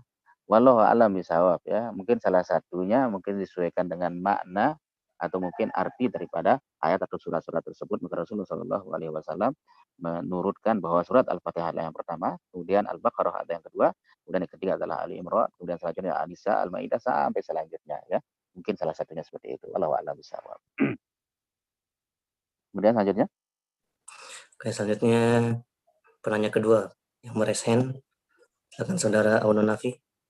Waktu dan tempat dipersilakan. Untuk yang di kolom chat insya Allah setelah ini ya. Tafadhol akhi. Assalamualaikum warahmatullahi wabarakatuh. Alhamdulillah moderator dan kesempatannya Ustadz. Jazakumullah khairan untuk materinya, Masya Allah menggugah sekali Ustadz. Jadi timbul pertanyaan ini pun karena pancingan materi Ustadz, insya Allah. Saya percaya Ustadz bahwa ada beberapa metode untuk seseorang itu mencintai Al-Quran. Dan saya pernah dengar bahwa anak kecil pun di salah satu pondok tahfiz mereka bahkan tidur pun harus bareng Al-Quran, saking mereka harus mencintai Al-Quran. Nah, tapi di masa kedewasaan kita ini sebagai akademisi mahasiswa Ustadz, nah maka agaknya saya melihat salah satu metode yang cukup untuk kami mahasiswa adalah bagaimana kami menyadari Al-Quran ini begitu banyak miracle di dalamnya, amazing banget. Al-Quran tuh kayak sastra paling keren di dunia itu kayak Al-Quran. Nah, sehingga timbullah beberapa usaha dari diri kami sendiri untuk coba ngegali Ustadz beberapa tafsiran Al-Quran yang cenderungnya adalah lebih relate kepada kejuruan kita sendiri Ustadz. Misal saya di teknik sipil gitu Ustadz. Nah, kadang saya nyari kayak ayat-ayat tentang teknik sipil seperti itu. Yang notabene saya belum pernah menemukan tafsir-tafsir sejenis di kitab-kitab yang lain karena keterbatasan pengetahuan saya juga tentang kitab Ustadz. Jadi saya juga belum pernah menemukan tafsir sejenis gitu tentang keilmuan yang menjurus ke beberapa aspek seperti itu dalam kitab-kitab tafsir. Nah, sehingga yang mau saya mintakan nasihat kepada Ustadz di titik ini adalah bagaimana cara kami sebagai seorang amatir, sebagai seorang awam untuk tetap bisa memahami Al-Quran lebih dalam, tapi pun juga tidak berlebihan dalam memahami Al-Quran, tidak serampangan gitu Ustadz. Mungkin apa tools-tools yang perlu kami punyai gitu untuk kemudian bisa lebih bijak dalam melihat kandungan-kandungan Al-Quran yang begitu Masya Allah. Itu aja Ustaz. Terima kasih untuk waktunya. Assalamualaikum warahmatullahi wabarakatuh. Waalaikumsalam warahmatullahi wabarakatuh. Ya, tafadhol Ustaz untuk memberikan jawaban. Ya. Sayyid Qutb sendiri dalam muqaddimah tafsir Zilal Al-Qur'annya, beliau pernah mengatakan, beliau pernah mengatakan la ya'rifuna qimata Al-Qur'an illa man zaqaha atau fi maqala Sayyid Qutb. Tidak ada yang mengetahui bagaimana nikmatnya membaca Al-Qur'an kecuali kita langsung berinteraksi dengan Al-Qur'an itu sendiri, ya. Bagi kita mungkin yang mengerti bahasa Arab, mungkin kita bisa untuk menikmati karena kita langsung memahami, mentadabburi ayat Al-Qur'an tersebut.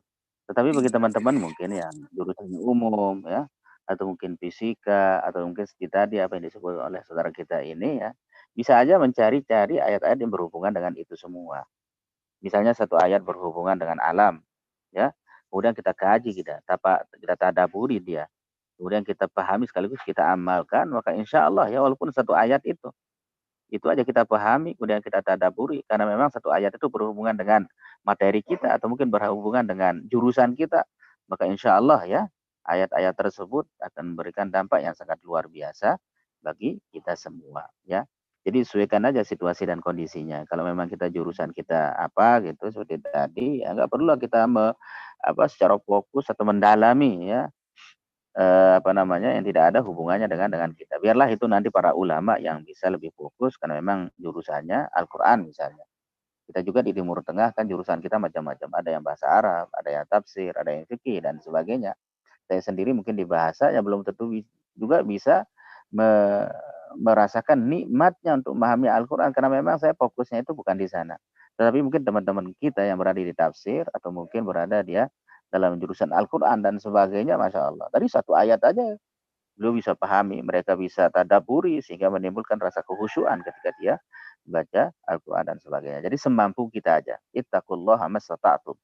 Bertakwalah kepada Allah ya sesuai dengan kemampuan kita. Sama seperti tadi. Kita yang jurusannya misalnya umum, ada satu ayat yang berhubungan dengan materi kita, berhubungan mungkin dengan jurusan kita ya. Kemudian kita tadabburi dan sebagainya, Masya Allah itu sebenarnya sangat amazing ya buat kita semua. Perlu antum ketahui bahwa ada beberapa penceramah yang saya perhatikan di YouTube itu, basic mereka itu bukan syariah. Artinya basic mereka itu bukan agama gitu. Tapi jurusan mereka adalah umum. Ada yang bergelar insinyur, ada yang bergelar dokter dan sebagainya. Cuma ya mereka fokus pada satu ayat yang berhubungan dengan ya keilmuan mereka, maka ketika dikupas itu menjadi sangat luar biasa dan belum tentu orang yang jurusan tafsir atau jurusan bahasa juga bisa mengupasnya sedalam ya sebagaimana orang yang berada di jurusan masing-masing tersebut. Jadi sekali lagi ya, bertakwalah kepada Allah sesuai dengan kemampuan kita. Kalau memang kita ada ayat yang berhubungan dengan materi kita, kemudian itu kita kupas dan sebagainya, kemudian itu kita perdalam dan sebagainya, maka insya Allah itu sangat bernilai dan berharga buat kita, baik yang kita membaca maupun kita yang mendengarkan apa yang kita kupas tadi. Wallahu a'lam bishawab. Jazakallah Ustaz. Bagaimana Aunun? Alhamdulillah. Alhamdulillah. Afwan. Nah, selanjutnya ke penanya ketiga yang present, Saudara Rasul. Betul, dapat dipersilakan untuk memberikan pertanyaan. Terima kasih moderator. Assalamualaikum warahmatullahi wabarakatuh. Waalaikumsalam.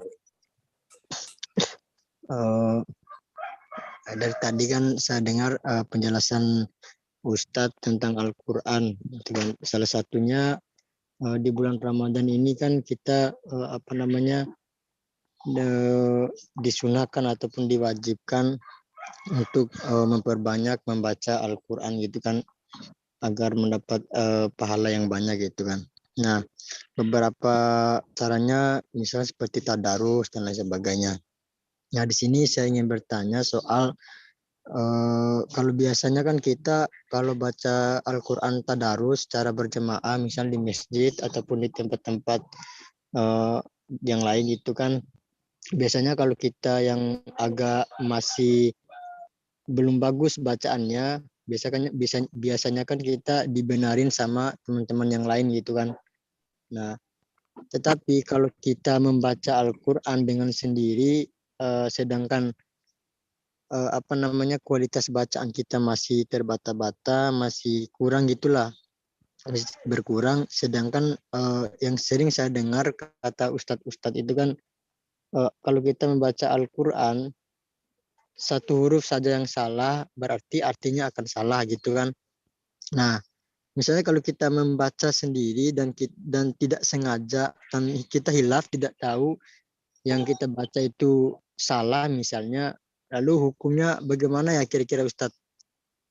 Mungkin itu saja ya. Terima kasih. Wassalamualaikum warahmatullahi wabarakatuh. Waalaikumsalam warahmatullahi wabarakatuh. Tafadhol Ustaz untuk memberikan jawabannya. Ya, namanya Rasul ya, Masya Allah. Untung nggak Rasul tadi. Ya. Ya, jadi Rasulullah SAW pernah bersabda, khairukum man ta'allama al-Quran wa 'allamahu. Sebaik-baik kalian adalah orang yang belajar Al-Quran dan orang yang mengajarkan Al-Quran. Ya, jadi posisi kita tadi kalau memang masih terbata-bata, kemudian kita mau belajar Al-Quran, mau belajar tahsinnya, tajwidnya, maka kita termasuk orang-orang yang terbaik di sisi Allah Subhanahu wa Ta'ala. Kemudian setelah kita belajar Al-Quran, ya merasa ilmu kita sudah cukup dan selainnya, maka yang terbaik setelah itu adalah mengajarkan Al-Quran itu sendiri. Maka saya katakan tadi, itulah bedanya Al-Quran dengan yang lainnya. Al-Quran walaupun kita terbata-bata, itu mendapatkan pahala oleh Allah Subhanahu wa Ta'ala. Al-Quran ketika kita baca, kemudian kita berat untuk membaca, karena memang kemampuan kita sampai di sana, ya, maka kita tetap berpahala di sisi Allah Subhanahu wa Ta'ala. Ngerti kita mendapatkan pahala, enggak ngerti juga kita akan mendapatkan pahala, ya, di sisi Allah Subhanahu wa Ta'ala. Maka momentum Ramadan ini mari kita jadikan sebagai salah satu sarana belajar kita, ya. Maka salah satu hikmahnya tadi tadarus Al-Quran, karena memang arti dari tadarus itu adalah aktivitas membaca, ya. Belajar juga masuk di sana, ya. Belajar juga masuk di sana. Ketika kita membaca Al-Quran, misalnya ada yang salah, ada teman kita yang bisa. Kan kesempatan kita ditegur, kan belajar namanya itu, ya. Ketika kita membaca, mungkin ada yang terlalu panjang, kita baca matnya misalnya. Mat tabi'i kita jadikan sebagai 6, harakat, atau sebaliknya kita ubah dan sebagainya. Ada teman kita yang sudah biasa, dan dia benar bacaannya, bagus bacanya, kemudian menegur kita, bukan menegur sih, memperbaiki bacaan kita, maka insya Allah itu kan sangat bagus, bagus sekali gitu. Maka Ramadan ini kita jadikan sebagaimana tadi sabda Rasulullah, yang terbaik ya di antara kalian orang yang mau belajar dan mengajar itu bagus, bagus sekali. Kalau memang ternyata kita masih malu dan sebagainya, ya tidak ada malu ketika kita belajar itu. Ya. Kecil, tua, ibu saya tuh sekarang umurnya hampir 70 tahun. Kemarin itu baru selesai membaca Al-Qur'annya. Selesai khatam Al-Qur'annya. Selesai ngajinya, belajar Al-Qur'annya maksud saya. Selesai belajar Al-Qur'annya. Itu ibu saya itu. Dia mulai dari Iqra 1, kedua, kemudian Al-Qur'an ya. Nah sekarang ini katanya tinggal 2 hari lagi dia mau menghatamkan bacaan Al-Qur'annya sama gurunya, Masya Allah. Itu ibu saya loh. Ya, itu ibu saya. Nah, kita ini apalagi dalam tataran kita sebagai mahasiswa, ya, tidak ada waktu untuk tidak belajar itu, ya. Silakan kalau memang ada teman kita yang tajwidnya bagus, tahsinnya bagus, tajwidnya bagus, ya kesempatan, ya. Kita belajar dulu 30 menit atau 1 jam, kemudian kalau sudah kita bisa, kemudian kita praktekkan ya. Karena belajar tajwid aja sebenarnya itu tidak maksimal, ya, tidak bagus. Kecuali kita harus praktekkan. Karena Al-Qur'an ini salah satu mukjizatan Al-Qur'an itu semakin kita menjauhi Al-Qur'an ya, walaupun awalnya mungkin kita bisa membaca Al-Qur'an, tapi lama kita tidak baca Al-Qur'an itu menyebabkan nanti lidah kita akan menjadi kaku untuk membaca Al-Qur'an. Oleh karena itu ya saya sarankan pribadi dan kita semua setiap hari kita membaca Al-Qur'an walaupun mungkin ya beberapa ayat atau mungkin ya beberapa surat dari Al-Qur'an, karena itu semua bisa membantu sekali kita untuk memperlancar ya bacaan-bacaan kita mengenai ayat-ayat yang kita baca khususnya ya dari Al-Qur'an Al-Karim. Allahu a'lam bishawab. Masya Allah, jazakallah khair Ustaz. Bagaimana saudara Rasul? Sudah terjawab dengan pertanyaannya? Alhamdulillah sudah, Bang. Terima kasih banyak, Ustaz. Sama-sama. Berhubung ini ada sekitar 8 pertanyaan lagi, Ustaz. Untuk pagi hari ini. Kita mulai mungkin dari chat dulu, Ustaz. Ya. Bacakan pertanyaan, Ustaz. Pertama dari saudara Ardiansyah. Assalamualaikum Ustaz, bagaimana dengan hukum mencium Al-Quran setelah membacanya? Karena ada simpang siur perbedaan pendapat tentang hal tersebut, Ustaz. Terima kasih, Ustaz. Mau Anda baca dikumpulkan semua atau satu-satu, Ustaz? Ya, nanti singkat-singkat aja kita bacanya. Nah, Jadi sekali lagi itu bedanya kita sama teman-teman kita yang berada di Timur Tengah, di Timur Arab ya, di negara Arab. Kalau negara Arab itu nggak ada istilah mencium Al-Quran kalau udah selesai membaca Al-Quran. Jadi sekali lagi ini kembali ke adab kita sebenarnya, adab kita yang berada di timur ini, ya, memegang Al-Qurannya seperti tadi itu, ya. Begitu juga selesai kita baca Al-Quran, kadang-kadang kita cium Al-Quran dan sebagainya. Mungkin ini salah satu bentuk ikram kita ya, penghormatan kita kepada kitab suci sebenarnya, ya. Kalau saya melihat itu kalau memang adab itu baik dan sebagainya tidak ada masalah sebenarnya. Tidak ada masalah ya. Karena ketika kita sudah baca Al-Quran kemudian kita agungkan Al-Quran ya, kemudian kita cium misalnya Al-Quran tidak ada masalah. Tapi secara sunnahnya memang tidak ada sih ajaran seperti itu. Kalau udah selesai baca Al-Quran ya udah selesai aja membaca Al-Quran kemudian kita taruh di tempatnya masing-masing. Intinya sebenarnya kita membaca Al-Quran, memahami Al-Quran, yang paling penting lagi kita mengamalkan isi kandungan daripada Al-Quran tersebut. Wallahu a'lam bishawab. Masya Allah, jazakallah khair. Selanjutnya ada dua pertanyaan yang sama terkait Ya. adab membaca Al-Quran. Itu bagaimana hukumnya jikalau kita membaca Al-Quran itu secara tergesa-gesa, Ustaz? Pertama mungkin mengejar target khataman, kemudian juga yang biasa dilakukan ketika tadarusan di masjid, Ustaz. Itu pertanyaan dari saudari Harmia Septarisa dengan saudara Zalaidi. Tafadhol, Ustaz, terkait hukum membaca Ya. Al-Quran tergesa-gesa. Ya, kalau kita lihat perhatikan tadi sebenarnya ya, kalau gimana tradisi para salafus soleh, saya lihat perhatikan dari aninya itu mungkin mereka akan cepat membaca Al-Quran. Nah, Imam Syafi'i tadi bisa menghantamkan 2 kali dalam sehari. 30 hari Ramadan beliau bisa menghantamkan Al-Quran sebanyak 60 kali Al-Quran. Jadi di sini mungkin kualitas dan kuantitas kita perlu bacaan kita. Mana yang lebih baik misalnya apakah kita membaca tartilnya atau mungkin cepatnya.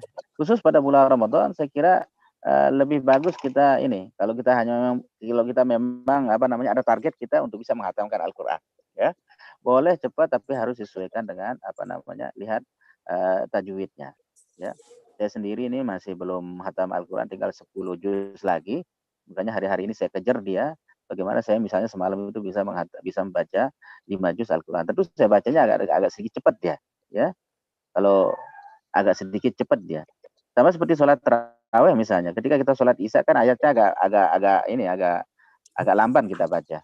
Tapi kalau pas tarawih pastinya agak cepat kita ini baca. Tapi yang penting ya tidak keluar dari konteks makharijul huruf, tidak konteks dari tajwid dan sebagainya ya. Ada yang salah, tidak ada yang salah maknanya atau hurufnya yang kita ubah ketika kita membaca Al-Quran. Saya kira membacanya jangan cepat ya. Karena memang target kita itu bisa menghatamkan sekali atau 2 kali Al-Quran. Dalam hal ini mungkin kita bisa diperbolehkan. Wallahu a'lam bishawab. Jazakallahu khair, Ustaz. Selanjutnya ada pertanyaan dari saudari Anissa Kusuma. Ada dalam bertadarus atau membaca Al-Quran tadi salah satunya adalah mengeraskan suara. Biasanya ketika bertadarus kita nggak menggunakan mikrofon karena takut jika ada bacaan yang salah dan kadang didominasi dengan kurang percaya diri. Apakah itu syafaat kita dapat berkurang atau bagaimana, Ustaz? Itu pertanyaannya. Coba ulang lagi. Terkait mengeraskan suara, ketika bertadarus di masjid untuk mengeraskan suara dengan mikrofon. Pertanyaan itu apakah mengurangi syafaat atau tidak? Ya, Rasulullah mengatakan innamal a'malu binniyat. Segala sesuatu itu tergantung pada niat kita. Dan apa yang kita dapatkan itu sesuai dengan niat kita sebenarnya. Kita akan mendapatkan ya sesuai dengan apa yang kita niatkan. Kalau tadi misalnya dengan mikrofon itu, karena biasanya kita di kampung-kampung juga pakai mikrofon ya. Niat kita hanya sekedar tadarus sih sebenarnya. Sekedar tadarus untuk membumikan Al-Quran. Untuk mensosialisasikan Al-Quran. Untuk memberitahu kepada semua orang bahwa ini adalah bulan Ramadan, bulan diturunkannya Al-Quran. Kadang-kadang kalau dia nggak oke mikrofon, kadang-kadang kita misalnya ada berapa jarak dari masjid itu. Kadang-kadang kita nggak tahu gitu bahwa bulan ini adalah bulan Ramadan. Ini khusus di kampung saya ya. Karena di sini tradisinya itu dari habis tarawih sampai menjelang sahur itu orang baca Al-Quran. Di sini ada sekitar 4 musola itu semuanya begitu, pakai mikrofon sampai dengan menjelang sahur. Maka mereka yang membangunkan sahur kepada kita. Jadi sekali lagi amal kita sesuai dengan apa yang kita niatkan. Kalau niatnya baik walaupun pakai mikrofon insya Allah itu berpahala ya. Wallahu a'lam bishawab. Masya Allah. Jazakallahu khair, Ustaz. Selanjutnya pertanyaan dari saudari Rodiatul Fitri. Izin bertanya mengenai sholat tarawih, Ustaz. Bagaimana hukumnya jika di bulan Ramadan jarang menjalankan sholat tarawih karena kesibukan kampus yang memang sangat penting, Ustaz. Tafadhol, Ustaz, terkait pertanyaan ini. Ya tadi ya Rasulullah mengatakan kepada kita, rugi kita, celaka kita bertemu dengan bulan Ramadan. Dikasih kesempatan bertemu dengan bulan Ramadan. Umur panjang Allah kasih untuk bertemu bulan Ramadan. Ramadan berakhir ternyata dosa-dosa kita tidak diampuni oleh Allah Subhanahu wa taala. Coba bayangkan. Nah, jadi untuk sementara para salafus soleh aja meninggalkan apa yang dia tinggalkan itu bukan urusan dunia, urusan akhirat dia tinggalkan. Tapi memang mungkin pahalanya itu tidak tidak sebaik gitu. Amal ini yang dia lakukan seperti tadi misalnya. Kayak Anas bin Malik meninggalkan untuk sementara pembacaan hadisnya atau ta'lim-ta'limnya. Karena beliau mungkin melihat bahwa Al-Quran ini lebih cocok ya. Amal ibadah membaca Al-Quran ini lebih cocok gitu. Diprioritaskan pada bulan Ramadan. Maka mereka fokuskan untuk membaca Al-Quran dan memberikan makan kepada fakir dan miskin. Nah sekarang kita perhatikan di sini. Kalau hanya sekedar tugas kuliah. Memang di UTS masuk ya di Ramadan. Kalau memang masuk, tapi biasanya kan tugas-tugasnya juga tidak tidak sebanyak gitu kalau dibandingkan dengan bulan Ramadan. Jadi di sini perlu ada skala prioritas kita. Ya, ini Ramadan hadir tengah kita cuma setahun sekali gitu. Dan belum tentu nanti bulan Ramadan yang akan datang kita akan bertemu dengan bulan Ramadan. Maka inilah kesempatan kita untuk kembali kepada Allah ya. Banyak-banyak beristighfar kepada Allah dan target-target ibadah kita juga perlu kita maksimalkan seperti tadi misalnya. Ramadan ini kita harus bisa menghatamkan 1 kali Al-Quran. Ramadan ini misalnya target kita bisa menghatamkan 2 kali atau 3 kali Al-Quran dan sebagainya. Atau mungkin Ramadan ini kita membiasakan diri berbuka puasa sama 2 atau 3 orang teman-teman kita. Kan itu sangat berpahala insyaallah subhanahu wa ta'ala. Jadi sekali lagi, kalau para salafus soleh juga ya, kalau salafus soleh meninggalkan gitu amal-amal yang lain karena memang fokus untuk menyambut bulan Ramadan ya tentu kita lebih berhajat lagi gitu. Kalau ada hal-hal yang berhubungan dengan dunia untuk sementara waktu, sekali lagi untuk sementara waktu kita tinggalkan dulu karena fokus beribadah ya di dalam bulan Ramadan. Wallahu a'lam bishawab. Jazakallahu khair Ustaz atas jawabannya. Selanjutnya masih ada 2 pertanyaan lagi Ustaz di kolom chat. Sama dari Faisal Jaya. Tambah 1 lagi 3 berarti. Bismillah, izin bertanya Ustaz, bagaimana kasus ini agak keluar konteks dari materi kali ini ya Ustaz. Terkait kasus yang lagi viral sekarang, yaitu ada Ustaz atau Gus yang minta yang dikatakan ceramah, Gus Miftah yang dikatakan ceramah di gereja. Terdapat kontroversi di kalangan umat muslim, katanya ada yang memandang tidak boleh dan ada yang mengatakan itu namanya toleransi dalam beragama. Bagaimana pandangan Ustaz terhadap hal ini dan bagaimana hukumnya secara syariat? Ya memang para ulama selisih ini pendapat mereka tentang masuk ke gereja tersebut, apakah boleh atau tidak. Ada yang mengatakan haram hukumnya. Imam Syafi'i juga mengatakan haram. Kenapa dia haram masuk ke gereja tersebut? Karena di sana itu banyak patungnya, ya? Banyak patungnya, banyak gambarnya dan sebagainya. Ada juga ulama-ulama yang lain itu juga memakruhkan untuk masuk ke gereja ya, karena memang di gereja itu juga banyak hantunya. Banyak hantu kok dimasukin seperti itu ya. Maka kesimpulan dari pendapat para ulama, ada yang bilang haram, ada yang bilang makruh ya, ada yang boleh dan sebagainya ya. Kesimpulannya ya, bagi kita yang tidak punya kepentingan di gereja tersebut, ngapain kita harus masuk gitu kan? Kita ini nggak gubernur, kayak saya misalnya gubernur Jakarta diundang ke sana, memang ada satu kepentingan di sana ya nggak ada masalah. Atau mungkin di sini misalnya Pak Zulkifli gubernur kita ketika diundang gitu masuk ke gereja, ya memang ada kepentingannya di sana. Nah bagi kita ini kepentingan kita apa coba? Nggak ada kepentingan kita. Lagi pula ngapain kita ke sana jika kita sendiri nggak punya kepentingan. Jadi sekali lagi Rasulullah mengatakan min husni islamil mar'i tarkuhu ma la ya'nihi. Ya, di antara tanda kebaikan seorang muslim adalah meninggalkan sesuatu yang sia-sia gitu. Kalau kita masuk ke sana, di sana penuh dengan kesia-siaan, ngapain kita masuk? Jadi sekali lagi intinya gitu. Kalau tidak ada kepentingan bagi kita, ya, untuk apa kita masuki tempat ya beribadahnya orang ya seperti itu. Jadi sekali lagi di sini ada selisih ada ikhtilaf para ulama ya. Jadi ulama ada selisih pendapat mengenai boleh atau tidaknya masuk kepada ibadah orang lain. Ya, intinya gitu. Kalau memang kita tidak punya kepentingan, ngapain kita masuk ke tempat ibadahnya orang lain tersebut. Wallahu a'lam bishawab. Jazakallah khair Ustaz. Selanjutnya ada pertanyaan dari Agri Saputra. Assalamualaikum warahmatullahi wabarakatuh. Mohon maaf nama saya Agri Alfian. Izin bertanya Ustaz, bagaimana hukumnya menggunakan inhaler asma bagi yang terkena asma? Apakah puasanya sah atau batal Ustaz? Asma apa itu? Ininya obat? Obat asma kayak yang menghirup oksigen itu kan?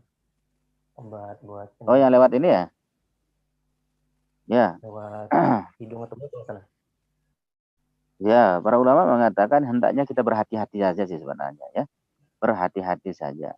Jangankan sekedar menghirup itu, takutnya nanti bisa membatalkan puasa kita. Tapi kalau memang sifatnya darurat misalnya, kalau seandainya kita tidak menghirupnya itu menyebabkan kita akan sakit dan sebagainya, maka mungkin hanya sekedarnya saja, gitu. Sekedarnya saja. Karena memang kita sangat butuhkan obat tersebut. Makanya perlu kewaspadaan dalam diri kita ya sebelum imsak itu segala hal yang bisa mengurangi puasa kita atau segala hal yang bisa membatalkan puasa harus kita selesaikan sebelum imsak tersebut. Misalnya nanti ya akan terjadi seperti tadi gitu. Ya udah mungkin di sana mungkin kita ini kan ya kita berobat dulu. Atau mungkin nanti kira-kira misalnya di siang hari asam urat saya akan kambuh. Misalnya seperti itu. Maka sebelum ya itulah waktu imsak. Sebelum waktu imsak itu kita mungkin persiapkan dulu, kita minum obat dan sebagainya. Ini untuk mengantisipasi saja. Sekali lagi untuk mengantisipasi saja. Jadi intinya ya kalau memang itu tidak sesuatu yang darurat, kalau memang itu sesuatu yang darurat, kemudian kita mau tidak mau harus mengerjakannya, maka dalam hal ini mungkin ya masih diperbolehkan. Jadi sekali lagi sesuatu yang tembus ke perut kita nih hati-hati, jangankan sekedar obat ya. Kerikil aja kita masukin lewat hidung kita kemudian dia masuk ke dalam itu membatalkan puasa kita ya. Atau mungkin kapas, bukan makanan dan minum yang kita masukkan dari mulut kita kapas mungkin, atau mungkin apa gitu ya kayu-kayu kecil itu semua kita masukkan ke mulut kita kemudian dia masuk ke dalam itu juga bisa membatalkan puasa kita. Adapun obat seperti tadi misalnya obat mata itu kan tidak tembus ke dalam perut kita, maka itu tidak membatalkan puasa kita. Tapi kalau hidung ini ya hati-hati karena dia berlubang masuk ke dalam tembus ini ke perut kita ya. Maka kalau bisa gitu ya tunggu ini aja, tunggu maghribnya aja kita berobat. Atau mungkin tadi kita bisa mengantisipasi seperti tadi sebelum waktu subuh atau waktu itu sudah masuk hal-hal yang berkaitan dengan itu misalnya. Ya, itu harus kita kerjakan sebelum waktu subuh itu sudah tiba. Walau alam bishawab. Jadi sekali lagi intinya perlu kehati-hatian, ya, terutama anggota badan yang tembus langsung ke perut, kayak mulut kita, hidung kita, telinga kita, ya, apapun yang kita masukkan di sana kemudian dengan sengaja masuk dia ke dalam perut itu semua bisa membatalkan puasa kita. Wallahu alam bishawab. Jazakallahu khairan Ustaz atas jawabannya. Masih ada pertanyaan terakhir di kolom chat dari Isnaini Zulkarnain. Assalamualaikum, izin bertanya Ustaz, bagaimana penafsirannya dalam Al-Quran tepatnya pada surah Al-Kahfi ayat 17 yang artinya dan barang siapa yang disesatkannya maka engkau tidak mendapatkan seorang penolong yang memberi petunjuk kepadanya. Yang saya tanyakan Ustaz adalah bagaimana penafsirannya tentang yang disesatkannya, sedangkan kita tahu Allah Maha Pengasih lagi Maha Penyayang dan yang menyesatkan umat manusia hanyalah setan dan iblis. Nah, bagaimana jawabannya Ustaz? Tafadhol.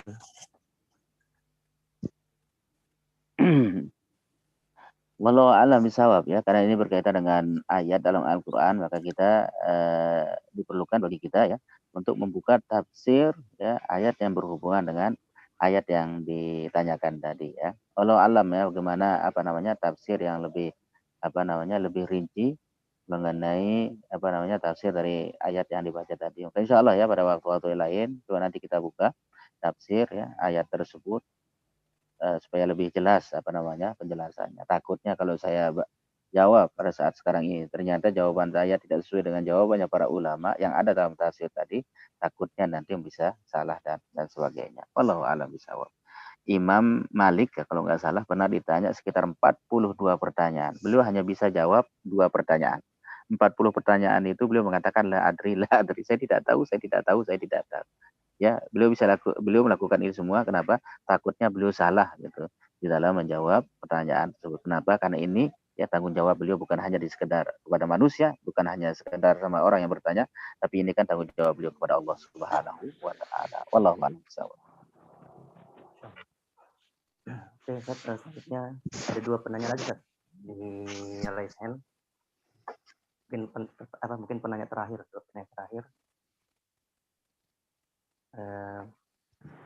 gimana mau dilanjut, Ustaz?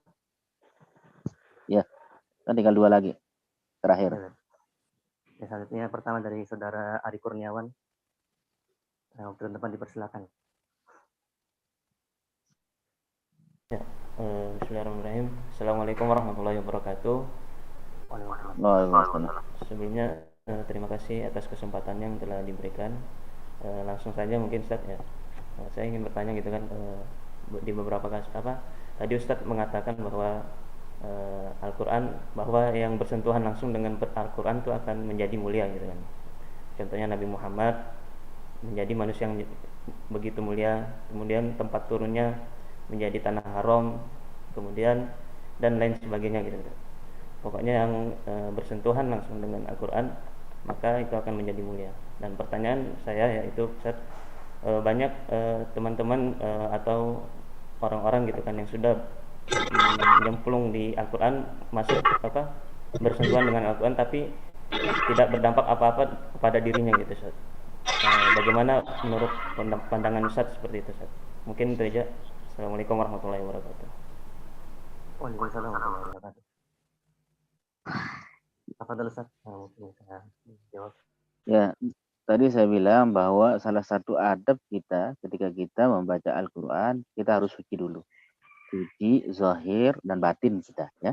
Zahir kita seperti tadi ya, bersih dari hadas kecil maupun hadas besar. Zahir. Batin kita tadi harus dia suci dari apa? Dari riya. Harus suci dari hasad, dengki dan sebagainya. Ya.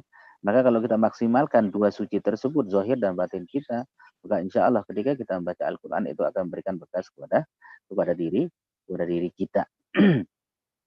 Maka Utsman ibnu Affan itu pernah mengatakan, "Lau tahurat qulubuna lama syabi'na min kalamillahi ta'ala." Kalau seandainya hati-hati kita bersih, niscaya kita tidak akan pernah bosan untuk membaca Al-Quran. Coba bayangkan, karena hati kita ini banyak dosanya, banyak maksiatnya, ya, banyak riaknya, banyak hasadnya, banyak takabur dan sebagainya. Ternyata ini yang menghambat kita untuk membaca Al-Quran. Begitu juga ketika kita tidak ikhlas untuk membaca Al-Quran, walaupun mungkin sering kita baca, ternyata bacaan-bacaan tersebut tidak membekas dalam diri kita. Gitu. Oleh karena itu, sekali lagi, tadi di awal tausiah pertama, saya mengatakan poin pertama yang ingin saya sampaikan pada kesempatan ini, mari kita perbaiki niat kita. Mari kita ikhlaskan niat kita. Segala amal ibadah yang kita kerjakan, ya tanpa adanya ikhlas itu, maka insya Allah tidak akan berikan kesan kepada kita. Begitu juga ketika kita membaca Al-Quran. Atau mungkin hafalan kita banyak, tapi karena kita niat kita salah dan sebagainya, mungkin ini salah satu faktor ya. Sekali lagi, ini adalah mungkin salah satu faktor yang menyebabkan kita itu semakin jauh dari Al-Quran. Wallahu a'lam bishawab. Silakan yang terakhir. Aja bingung. Kalau Ustaz, ini dari pertanyaan terakhir ya.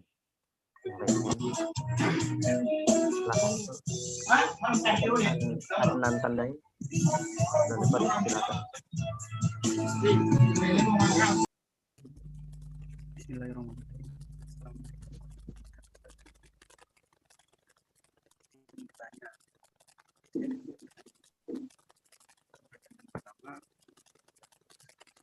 Suaranya saudara, suaranya masih kurang jelas ya? Sekarang udah jelas. Bismillahirrahmanirrahim. Ustaz, saya mau bertanya, dan pertanyaan saya di sini ada 3 pertanyaan Ustaz. Pertanyaan pertama, di sini kan saya juga termasuk orang-orang yang jarang baca Al-Quran. Tapi saya tahu nih, terkait dengan jarang kita baca Al-Quran, kita dapat apa pahalanya sekian dan manfaatnya, dan di akhir kelak kita akan mendapatkan syafaatnya. Dan pertanyaan saya, kira-kira bagaimana cara saya menimbulkan rasa cinta saya terhadap Al-Quran? Itu pertanyaan pertama, Ustaz. Dan pertanyaan kedua, terkait menyimpan Al-Quran, Ustaz. Kadang-kadang kan saya juga punya meja belajar dan TV. kadang saya nyimpan di atas TV, di meja belajar. Saya bingung nih, kira-kira sebaik-baiknya tempat untuk menyimpan Al-Quran ini di mana? Seperti itu, Ustaz. Mohon penjelasannya. Dan pertanyaan yang terakhir, ini terkait sholat, Ustaz. Saya pernah dengar ceramah, apabila kita sholat, dan dalam sholat kita hanya berpikiran yang lain dan tidak semerta-merta berpikiran untuk menghadap sama Allah SWT, maka sholat kita akan sia-sia. Dan nilainya pun kita tidak mendapatkan nilai, cuma nilai capek doang, seperti itu saya dengar ceramah. Jadi saya tuh kadang kalau misalnya mau pengen sholat, saya betul-betul mantapkan niat, dan tapi itu ada godaan segala macam, dan di saat saya sholat pun masih banyak berpikir-pikir, bukan semata-mata beribadah kepada Allah SWT.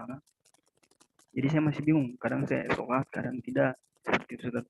Mohon apabila pemahaman saya ini masih keliru, mohon diluruskan, Ustaz, biar saya bisa istiqomah tetap sholatnya ke 5 waktu, seperti itu. Terima kasih atas kesempatannya. Wassalamualaikum warahmatullahi wabarakatuh. Waalaikumsalam warahmatullahi wabarakatuh. Mungkin Ustaz bisa langsung menjawab. Tafadhol.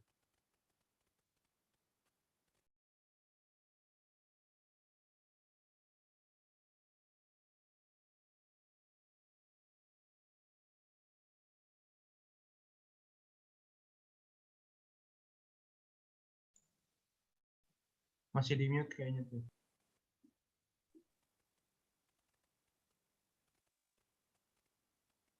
Halo? Dengar, Ustaz. Apa tadi yang pertama?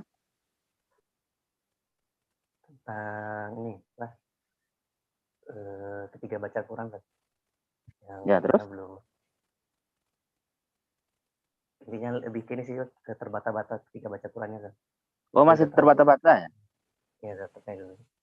Oh, tidak ada masalah dia. Kan dalam hadis itu dikatakan yang mahir membaca Al-Quran bersama para malaikat kelak pada hari kiamat. Yang mahir di sini mungkin mereka bisa Al-Quran, dia atau mungkin dia sesuai dengan tajwidnya, tahsinnya juga benar, ya.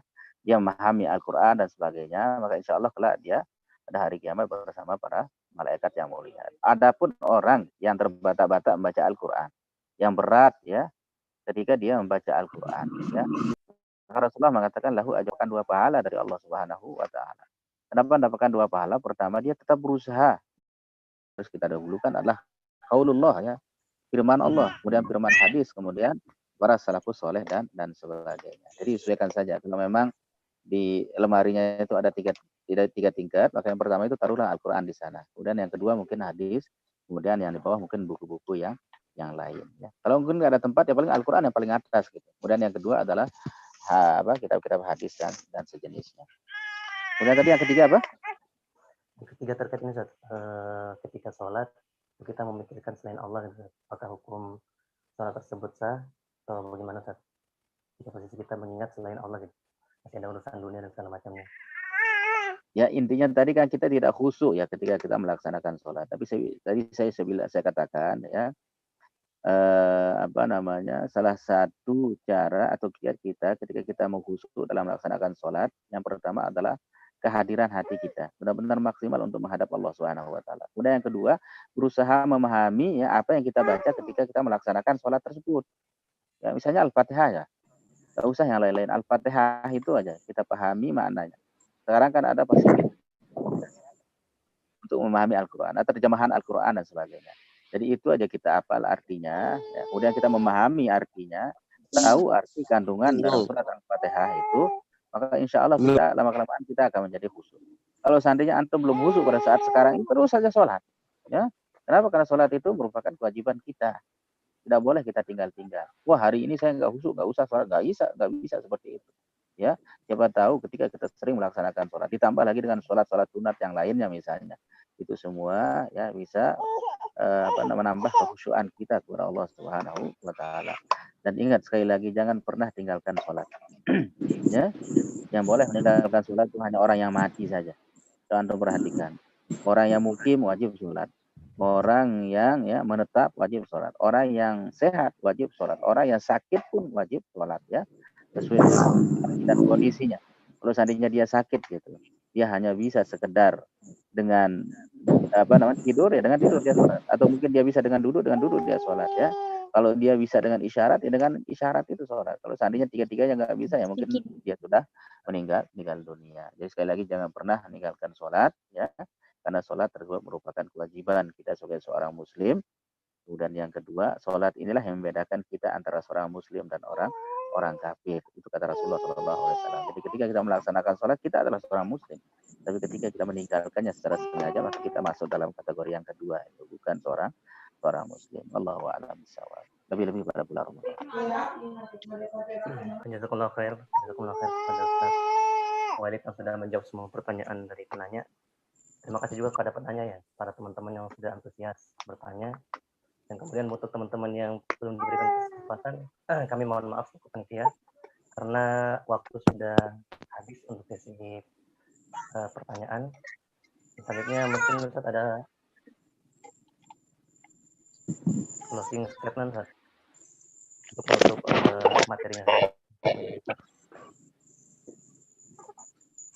Ya, saya ingin tutup ya tausiah singkat ini sebagaimana perkataan salafus saleh tadi sempat saya katakan di akhir tausiah saya. Kullama zada ya hisbi minal Qur'an zadat al-barakah fi awqati. Semakin banyak saya membaca Al-Qur'an, semakin banyak saya berinteraksi dengan Al-Qur'an, maka insyaallah Allah Subhanahu wa taala akan menurunkan keberkahan kepada hidup saya. Waktu-waktu saya akan diberkahi oleh Allah Subhanahu wa taala. Keluarga saya akan diberkahi oleh Allah Subhanahu wa taala. Kuliah saya akan diberkahi oleh Allah Subhanahu wa taala. Belajar saya juga akan diberkahi oleh Allah Subhanahu wa taala. Yakin sekali ketika kita bersentuhan langsung dengan Al-Qur'an, maka insya Allah kita akan menjadi mulia dan istimewa di sisi Allah Subhanahu wa taala. Hadanallahu wa iyyakum ajmain. Wabillahi taufiq wal hidayah. Wassalamualaikum warahmatullahi wabarakatuh.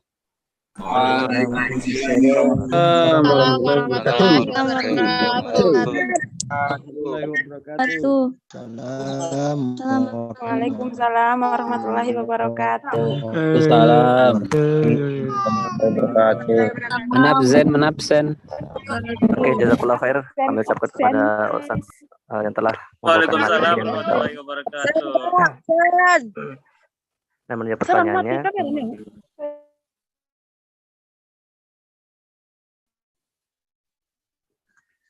Selanjutnya kita mungkin ada dokumentasi ya, kan mau dokumentasi.